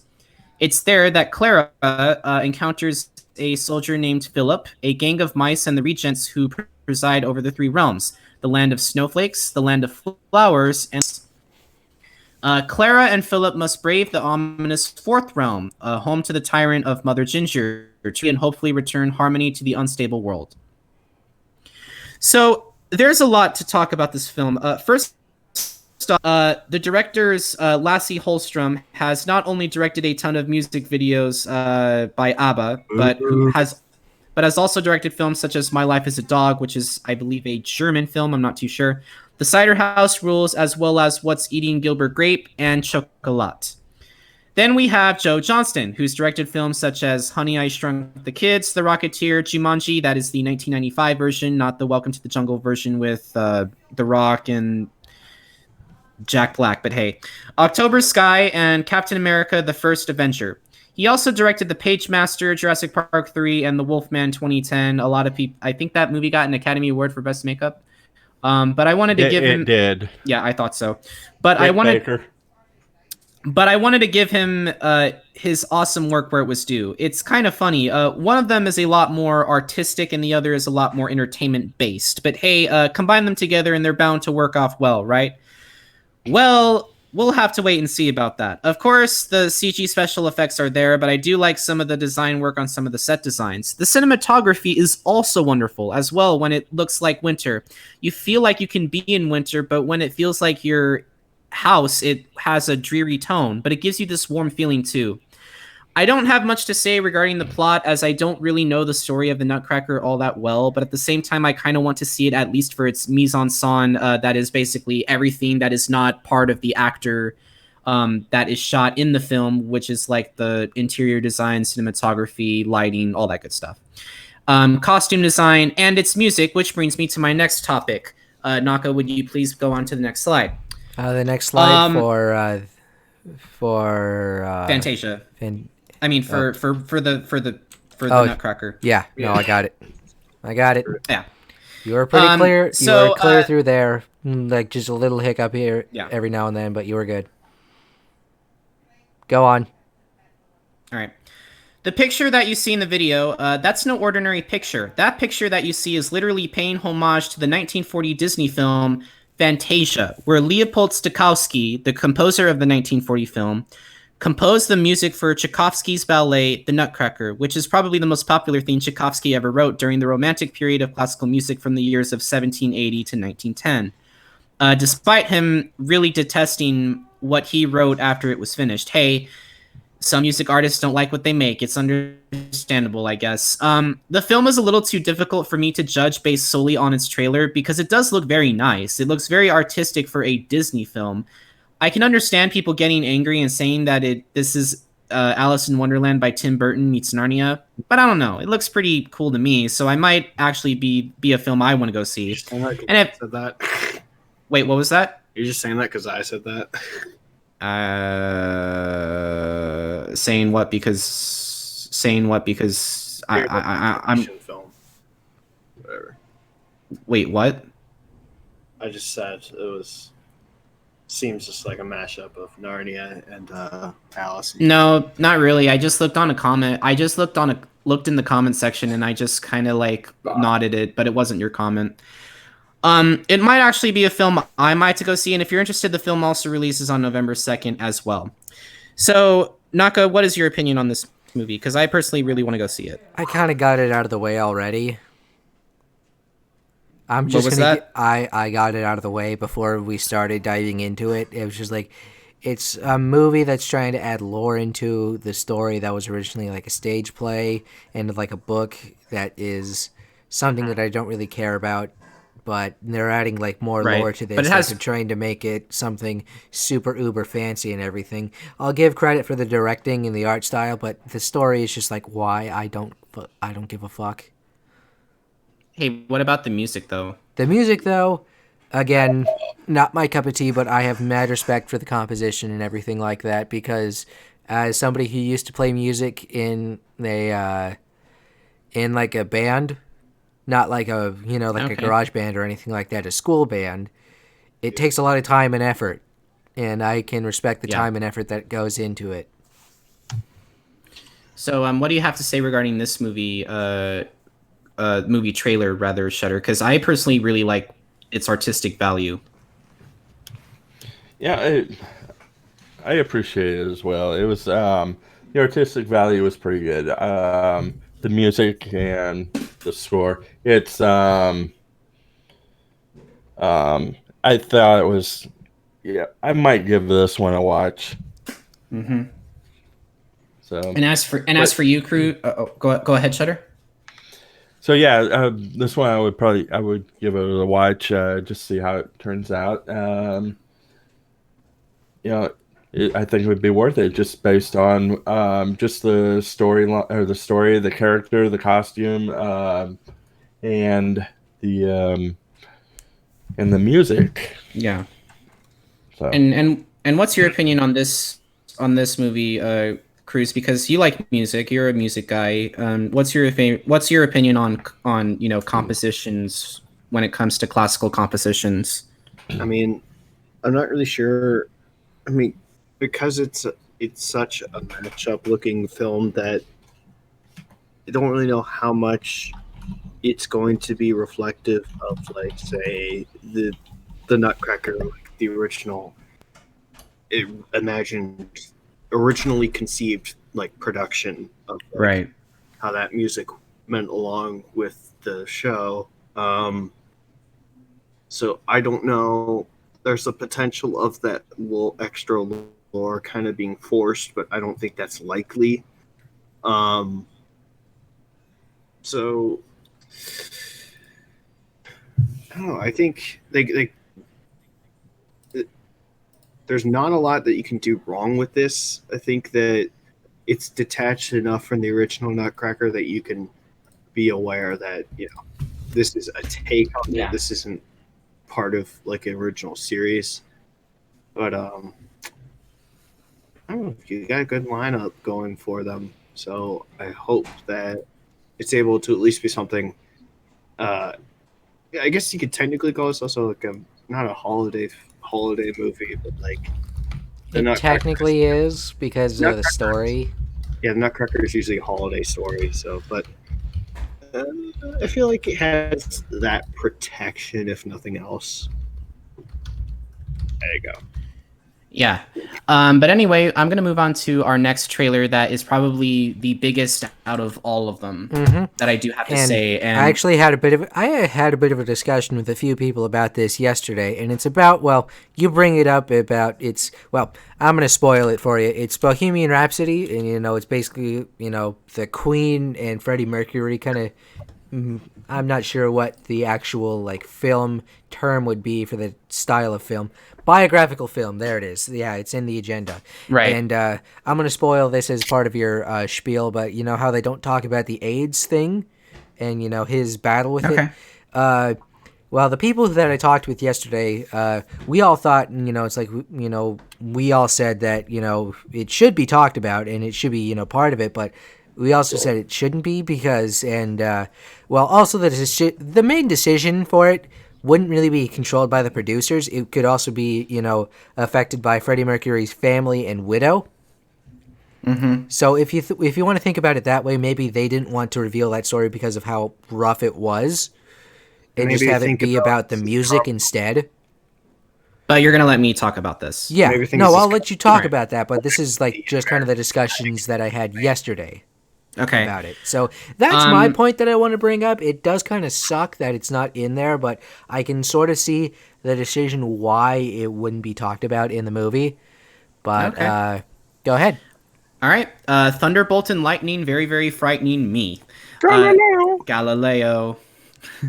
That this film has been getting a ton of talks and reviews already. Bohemian Rhapsody is a 2018 biographical film that is a British-American joint venture produced by 20th Century Fox, New Regency, GK Films, and Queen Films, with Fox serving as distributor. Directed by Bryan Singer, it is written by Anthony McCartan, produced by Graham Keane and former Queen manager Jim Beach, and stars Rami Malek as Mercury with Lucy Bonington, Gwilym Lee, Ben Hardy, Joseph Mazzello, Aidan Gillen, Tom Hollander, Alan Leach, and Mike Myers in supportive roles. Mike Myers is in this movie? Wow, what an obscure reference. Wow, he escaped from the Haddonfield. He escaped from the institution, went to Haddonfield, and murdered a couple teenagers. That Mike Myers? It's Mike Myers. No. The Mike Myers from... gosh. No. The Mike Myers from Wayne's World. That's the one. That's Wayne's the World. reference that I'm making. Oh, okay. Because you Queen remember Band... that scene. You remember that scene in Baby Driver where it's the second heist, and it's like, we asked you to get Michael Myers' mask. Yeah, that's what I got. Austin Powers. We met the serial killer.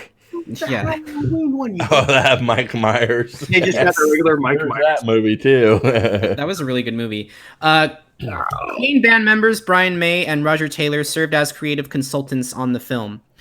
During the early 1970s, aspiring songwriter Farrokh Basara, later known as Freddie Mercury, finds an amateur band that would later defy all odds by their experimentation that would later be called Queen. Meanwhile, Freddie divides stereotypes and shattered convention to become one of the most beloved entertainers on the planet. But in an unexpected turn, Freddie, surrounded by darker influences, shuns Queen in pursuit of his solo career. Having suffered greatly without the collaboration of Queen, Freddie manages to reunite with his bandmates just in time for Live Aid, while bravely facing a recent AIDS diagnosis as well as trying to hide his sexuality. Freddie leads the band in one of the greatest performances in the history of rock music. All right. So there's a lot that has to be discussed with this movie because honestly, this film went through hell and back again to be developed. One of the biggest issues that this film that I think will really suffer from is omitting the AIDS crisis from the picture entirely. You see, at the time, Sacha Baron Cohen was originally going to be playing Freddie, but dropped after the band wanted the film to be more about the band than about Freddie and wanted to focus very little about it. However, but the problem that I have is that this is the one thing that most people wanted to know about: Freddie's struggle with AIDS and the AIDS crisis, not just his status with it. And that's the biggest problem here, the film's focus. If the result is a bland, if the result rather is a bland and inoffensive greatest hits affair, then it's no different than any of the legion of boring important biopic that comes out every year. But with Freddie being such an important queer figure, both in life and in manner of death, it's just a big loss on where to focus. I seriously sit here and just imagine, what could have been, what should have been. And the only theoretical statement that I can make is that this was literally a film to sell more of Queen's hits, to get them some green. Is this a huge problem? I guess not, because it is telling the story of what happened, and I can understand if the band wanted to focus more on something that celebrated his life and something positive. But that's the thing. We do it almost every day, a celebration of his life. It's more just of an acknowledgement than anything else. Not that there's a problem, but hardcore anyone in general who Freddie Mercury would ask for. The film does three things. It acknowledges the band, it acknowledges the creation of the songs, and it acknowledges Freddie's ties with the band and his diagnosis with AIDS, and that's it. However, I heard both good and mediocre things about this movie, so I'll probably watch it. But my expectations are somewhere in the middle due to what the film could have been if it entailed what needed to be. But hey, we'll have some of the best Queen songs playing in the background, so one way or another, the film will be at the very least enjoyable, and it will do what the entire job of it was supposed to do: play Queen songs and have a rocking good time. The film has already been released on October 24th in the UK, since, Queen did originate from London, so it's pretty obvious and consistent. And the film will eventually reach Western shores in the US on November 2nd. Now, again, I do need to ask you, Naka, what is you... Again, I bring up the point of maybe that Freddie's family and the band didn't want to go in to talk about it because it might have been some really dark and really gritty stuff that they didn't feel would have been appropriate for the movie. That's what I think about it. I would agree with that. But it does suck that they're not talking. We all agree that it sucks that they're not talking about it. In this show and the people I was talking with yesterday, which are family, and we all agree that it sucks that they're not talking about it. But we also understand that maybe it wasn't the director's decision as well. Well, it might not have been just the director's decision. It's the band's decision, and also Freddie's. And the people who were in relationships with Freddie that were outside of the band, too. So I agree with that.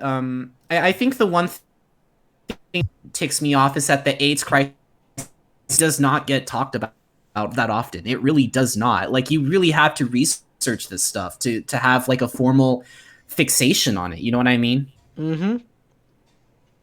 So, and Shutter, what is your opinion? I don't know if. I wasn't around when the AIDS crisis hit. I don't know if you were. Oh, I don't. Yeah, I clearly remember that in the 80s, and it was such a tough topic, a heavy topic back then. And this about the time. There was also a guy named Ryan White that was who'd passed away from AIDS back in the 80s, and it's kind of a top hot topic back then.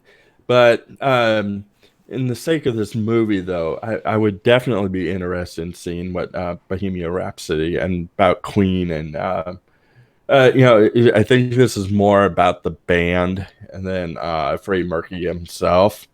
So I would say it would definitely be a one I'm definitely going to see. There's a few Freddie Mercury songs or Queen songs I really enjoy. I forgot. Did I mention that Sacha Baron Cohen was originally going to be playing Freddie? Or yes, you did. You did say that. Okay, just making sure. And you brought up why he left production. Yeah. Okay. And Yeah. Anyways, Go going ahead. back to that. Anyways, I mean, it's from a side beside, the big hits that we always hear. Bohemian Rhapsody. There's also songs I really enjoy. It's like I want to break free. That's actually a fun video to watch, and I Want It All is another very interesting video to go check out. And of course, I want to ride my bicycle. I want to ride my bicycle, bicycle, bicycle. I want to ride my bicycle, bicycle. It's, this is definitely one I'm going to see. All right. And as for you, Krüz, I know you're a huge metalhead fan, but what is your opinion on Queen? Yeah, so I feel like, and of course, people who would have wanted more than just Freddie's involvement with it, but the whole AIDS crisis going down in the 80s. I understand why people want that to be more of a focus in the film, but if you're making a film about the band and the title is a song by the band, you're kind of going to focus on the band. Mm-hmm. That's called logic, folks. But the I think the thing that just maybe upsets me is just like people are like maybe thinking to discount or boycott this film. Oh, it doesn't have as much queer representation. Oh, it's like, fuck off, dude. Like, really, like that is the hill you're dying on here. I mean, with all due respect, the film actually does, have both, does have Freddie Mercury, being the non-traditional sexuality. It does have him in there. So Freddie Mercury does more than just he is the whole flamboyant front man. I think more so than any other living person on this planet. And so John Waters. He's kind of tough, but we'll see. well, I mean, Don't get me started on John Waters. I don't know, but you can definitely say Mercury is very high in the list. And as far as learning about the crisis, I mean, I can't remember exactly where, but one of the movies we watched was Philadelphia. Of course, that's a very informative, I guess, movie about that time with Tom Hanks and Antonio Banderas. So yeah, that's it. Yep. Yeah, I remember that movie.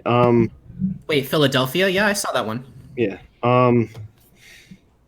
And not to sound too aggressive, but I'm just like, it's just so annoying that people are just like, you're discounting the entire film just because you feel like maybe something isn't getting as represented as you might think. Well, there's I'm pretty sure that in the trailer there was a scene where there was a guy approaching Freddy in a not plutonic manner. That's his boyfriend. Yeah, so I'm like, no representation, huh? Well, we'll have to wait and see what happens. And I mean, I feel like this might be the same thing if like you talked about, I don't know, Judas Priest, because Rob Halford is gay, and that was, I think he came out in like 1992 or 93.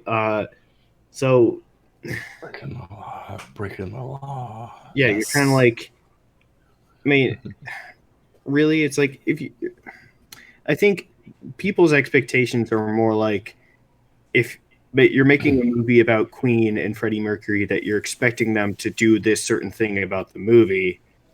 You're expecting them to really address sexuality and gay culture, and that all that's going to be fully represented. But you're forgetting that this movie is made about a rock band, right? Not just representing an entire culture. So it's at that point where, granted, the director could have focused on that, but you're also kind of dividing your attention between that whole situation and then the formation of one of the greatest rock bands of all time. Right. Obviously, there's many places you can intertwine that, and of course that rests mainly on Freddie himself, because he was the one of the band who was gay, and he I wouldn't say he was gay. I would more say he was definitely queer. Yeah, more bi, but it's like I think I had to look him up, but he had a partner and then a male partner. I think. Yeah. And so Freddy is definitely the link between the LGBT narrative and the regular rock band story. Okay. I guess my main gripe and why I might have sounded angry was just like people are like, you're discounting this entire film just because it's like not exactly what you wanted it to be. I mean, get in line, because that happens quite a bit with some movies. And but other than that, are you literally thinking of seeing this movie since you're a fan of Queen? I'd like to see it because, and I am hoping that, I feel like the only problem I see with, and why I think maybe the LGBT thing might, and while slightly limiting it might be better, is because if it seems like it's too forced, it might feel gratuitous. Right. That might turn people off. Yeah. But if you slip it in just the right way, or a good message, it said that, hey, this guy, he was probably one of, if not the most talented, singer to ever live, and he happened to be gay, and he, his accomplishments. I mean, you're celebrating that, and you're celebrating, everything he was involved with. And I want to make something very clear to the chat. Like, go ahead. Even if you're not mentioning it all specifically. Okay. And I want to make something very clear to the chat. We're not talking about this because we want to know more. We would like to know more. Of course, but that's not the whole point that we're going for. We are talking strictly about the AIDS crisis. We're not talking about, Freddy's personal life. I mean, his personal life is very much, out there. It was out there. It's how it is, and we take it as it comes. And that's how Freddy lived. I mean, he was always out there, and that's something that I think that's part of. And I think this might just be me, but I connect to people saying, or the tagline says "fearless forever." I mean, that's a thing that people sometimes link to being, proudly being out. That's being fearless of consequences. I mean, not fearless of consequences, but like fearless of judgment, rather. Right. And that while Freddy might not have did that, he lived it. He didn't say that. He didn't go out and say he was gay. He lived it. Right. And I was going to say something. For the record, AIDS is not something to joke about. Like we're I'm pretty sure Naka and I can agree with that. It's not something to joke about. I mean, Likewise. No, I would definitely agree with that. It's not something to joke about. It's definitely a topic that really should be, subdued, but definitely, it's not anything to joke about. I'm just going to make that clear. It's something that I think people might have been too worried about it being eliminated from the movie. I mean, you can't say that. You can't eliminate it from Freddy's life. I mean, that's how he died. You can't change that fact. No, you can't change the fact that Elvis died on the toilet. I mean, that may not be as well known, and it may not be as well liked, but it's definitely there. That's true. You also can't change it. That's how he died. And the fact that you can't change it. Yep. But anyway, well, that's what happened to you. I think we've talked about Bohemian Rhapsody long enough. I think we should move on to our next trailer that is kind of dealing with the same issues, only a different topic. I want to be the first one to speak after you're done with your spiel on this movie, because it might be a little bit of a harsh take, but it's not going to be like shaming the movie or anything like it. No, of course not. But this is a movie that I particularly really want to see. Boy Erased. Out of all the films that are coming out, this is the film that I want to see the most. And this film, I think, is going to be, and a lot of people's, I don't want to say swan song, but definitely it's going to speak out. Oh, and by the way, Kyle, we're not judging you for any of that. You're fine. Anyway, Boy Erased is a 2018 Australian coming-of-age drama film based on Garrett Connolly's 2016 memoir of the same name. It is written for the screen and directed by Joel Edgerton, who also produces with Carrie Kohansky-Roberts and Steve Golan. The film stars Lucas Hedges, Nicole Kidman, Russell Crowe, and Joel Edgerton. Jared Emmons, the son of a Baptist pastor in a small American town, is outed by his parents as gay at the age of 19. Jared is quickly pressured into attending a gay conversion therapy program, or else be shunned by his family, friends, and church. It is within the program that Jared comes into conflict with its head therapist and must make a choice between doing what is right in his head or what is right in his heart. Because of the nature of the film, I need to tell a little story that I don't really talk about on the show all that often. I grew up in a very conservative household where homosexuality of any kind was considered wrong and immoral. I now know otherwise, and I'm currently on a path to realign everything I once knew and spreading peace and love, not wrath and hate. As a gay person, as a human being, this is the film that I think will speak to a lot of queer folks in the world, and hopefully it'll do it right. Since we have people on the show who are speaking right now who are of LGBT, it'll be interesting to hear what my fellow co-hosts have to say. There's not much to say compared to the last two where there was plenty to say. The actors seem to be putting on a decent performance, and I can only hope the film will do well in the plot and the characters. And I can only hope the film will be getting more attention despite being an artistic film to begin with, because I really want to see it. As always, the film releases November 2nd, and I personally cannot wait any longer. So, Naka, go. All right, so like I said, this might be a little bit of a harsh take, but I'm probably not going to watch this film, and it's not because of some stupid political agenda, but I just can't connect to a story like this.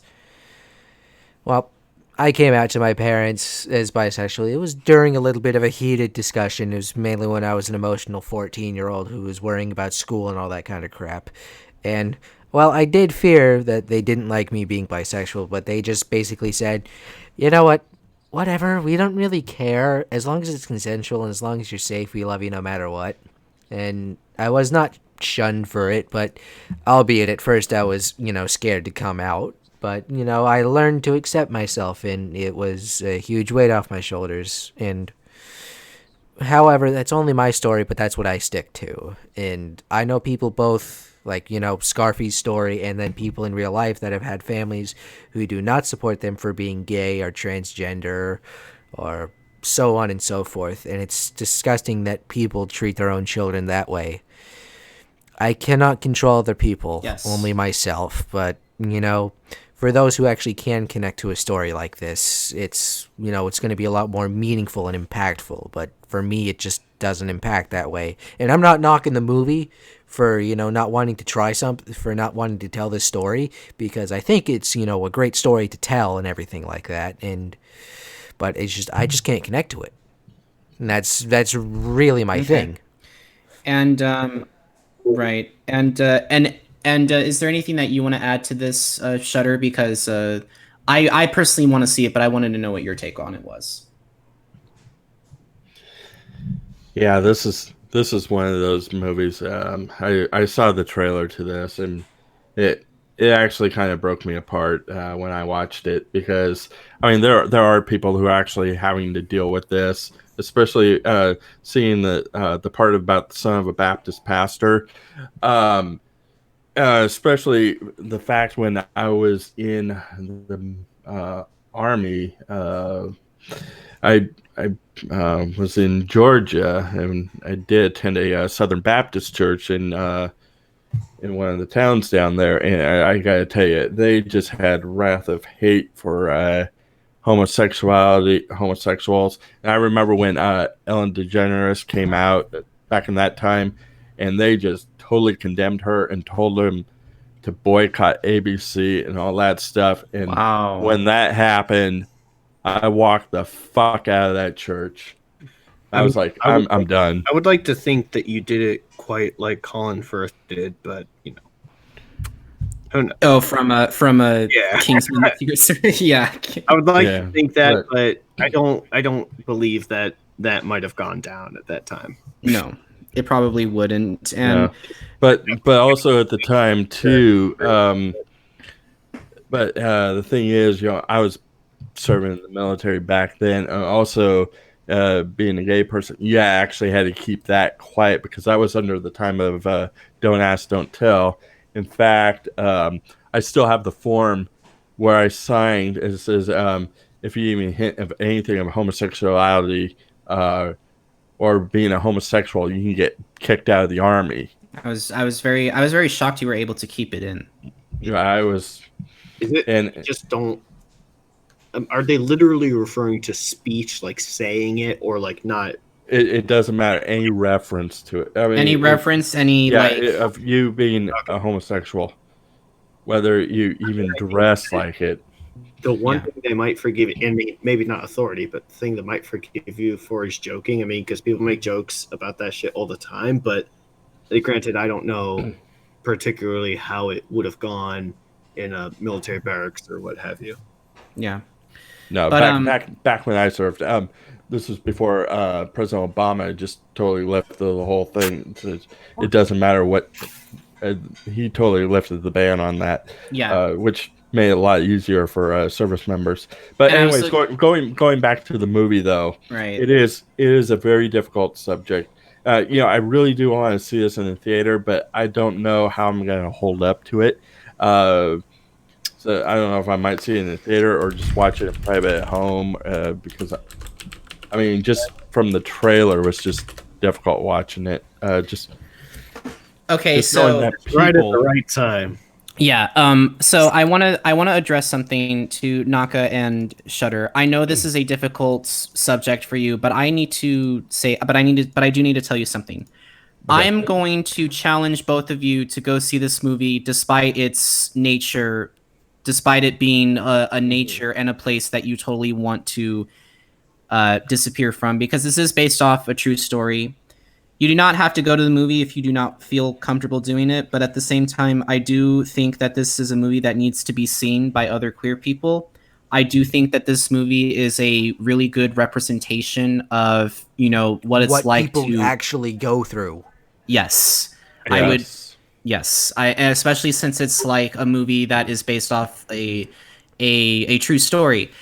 And I would hope that you would do it, but we'll just have to wait and see.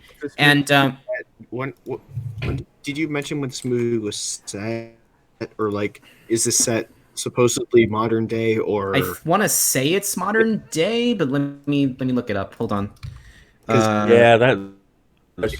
there's hold on, let me look it up. So that's semi. Okay, so we need to find out what in the book set. Well, the book was published in 2016. It would have happened before that. The book was published in 2016. Okay, so it takes place in fundamentalist Arkansas.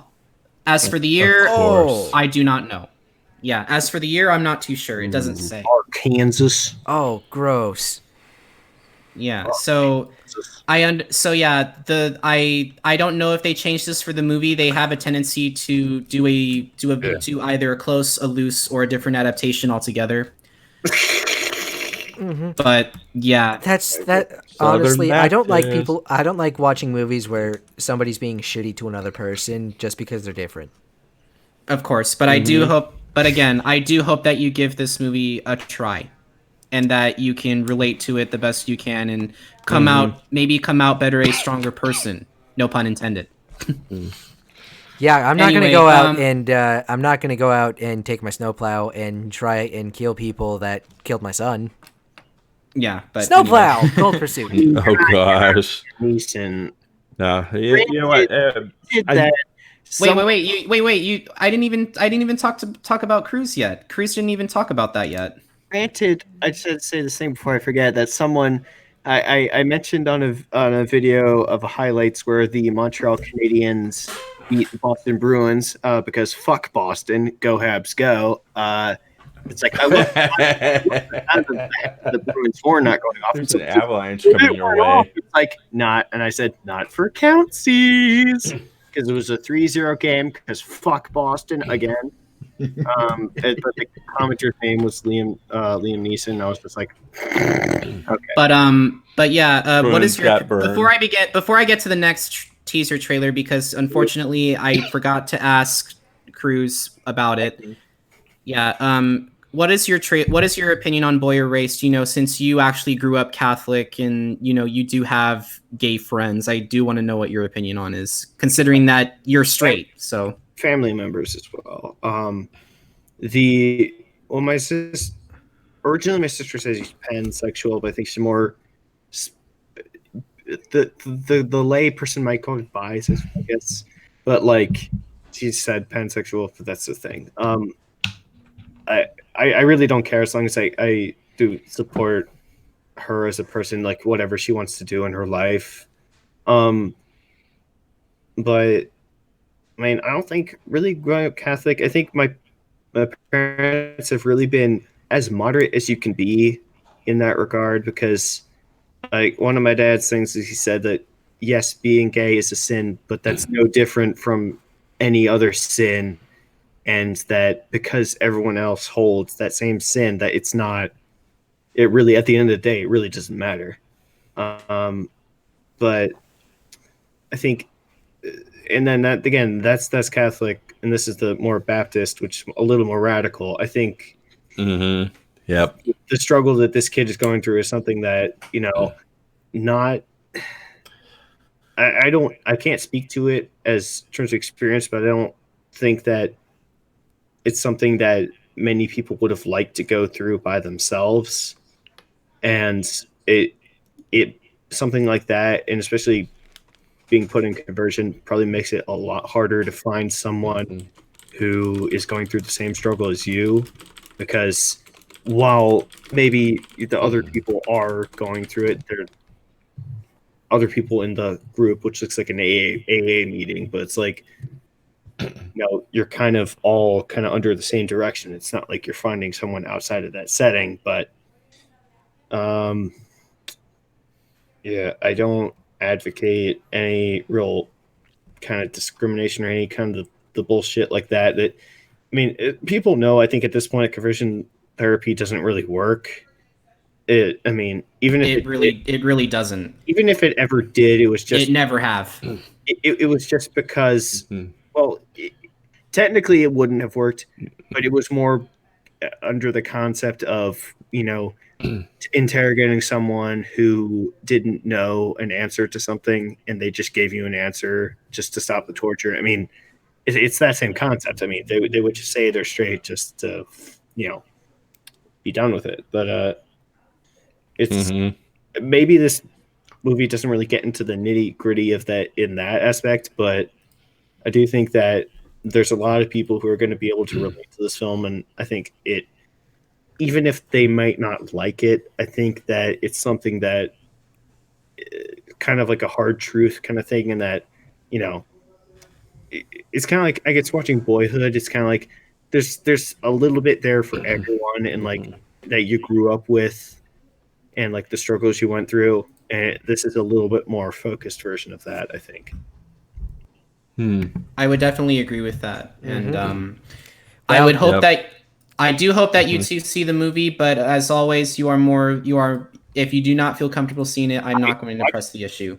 Literally, it's not a matter of that. It's just that I don't always have the time to go to the theater. Well, I was more so pointing the fingers at Naka and Shudder, but you're more than welcome to see the movie too. I have a theater close by, but I can't always like go and just get a ticket to see a movie because I have to do work and shit. Yeah. Same. But anyway, let's move on to our coming attractions, and there's only 2 of them today. So I like this first one, don't like the second one. I'm sorry, I'm rushing. However, we have not dropped any frames recently, which has brightened up my mood a little bit, even though we've been talking about some gritty shit. But there's meatball sandwiches waiting for me, and I want one. Second one. Anyway, Cold Pursuit. A snowplow driver seeks revenge against the drug dealers he thinks killed his son, which is played by Liam Neeson. Let's see. You got Liam Neeson. You got Blue Oyster Cult. You got snow. You're just missing the wolves, of course. But anyway, continue.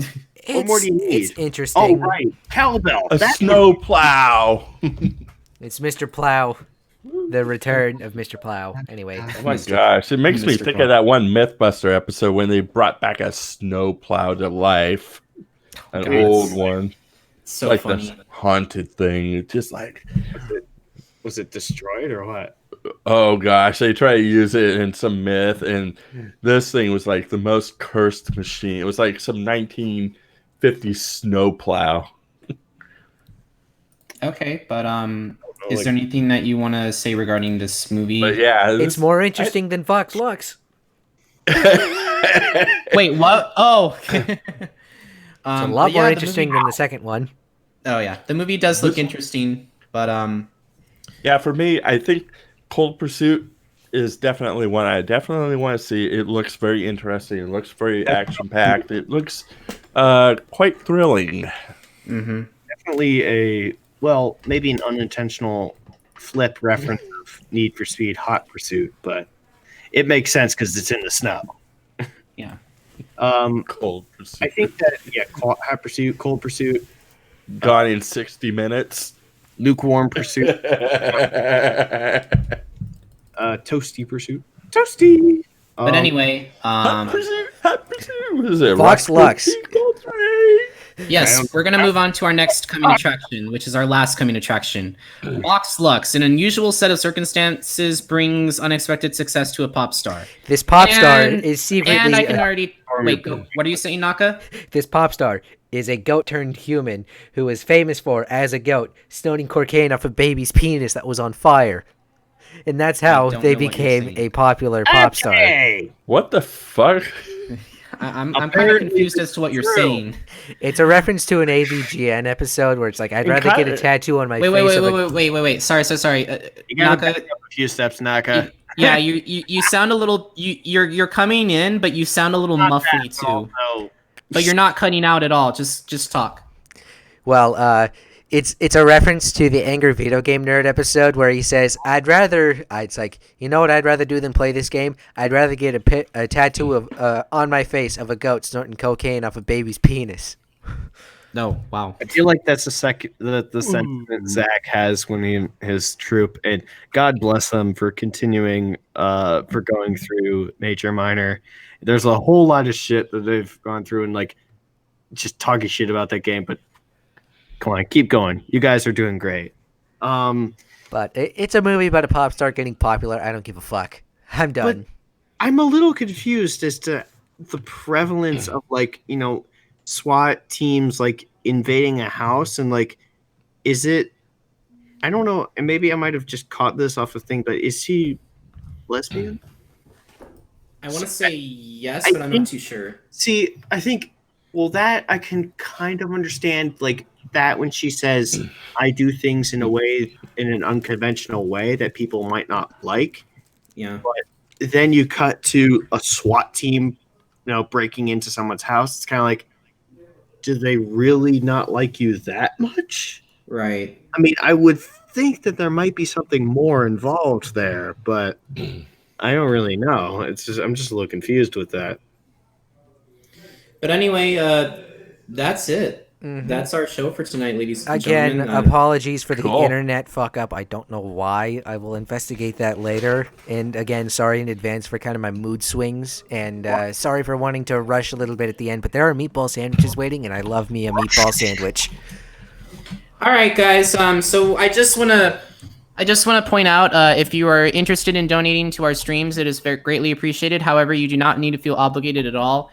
And as always, we do want to remind you that we will be having our Extra Life on Saturday at 12 p.m. We'll be sure to make more announcements as the time comes by. Yep. But that's really all I have to say regarding the show. So as always, I'm Scarfy. I'm Naka.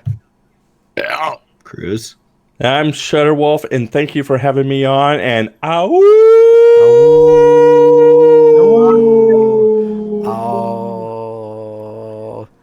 right, guys. Have yourselves a fantastic night and stay awesome. Good night, everyone. Good night. Good night. Okay, so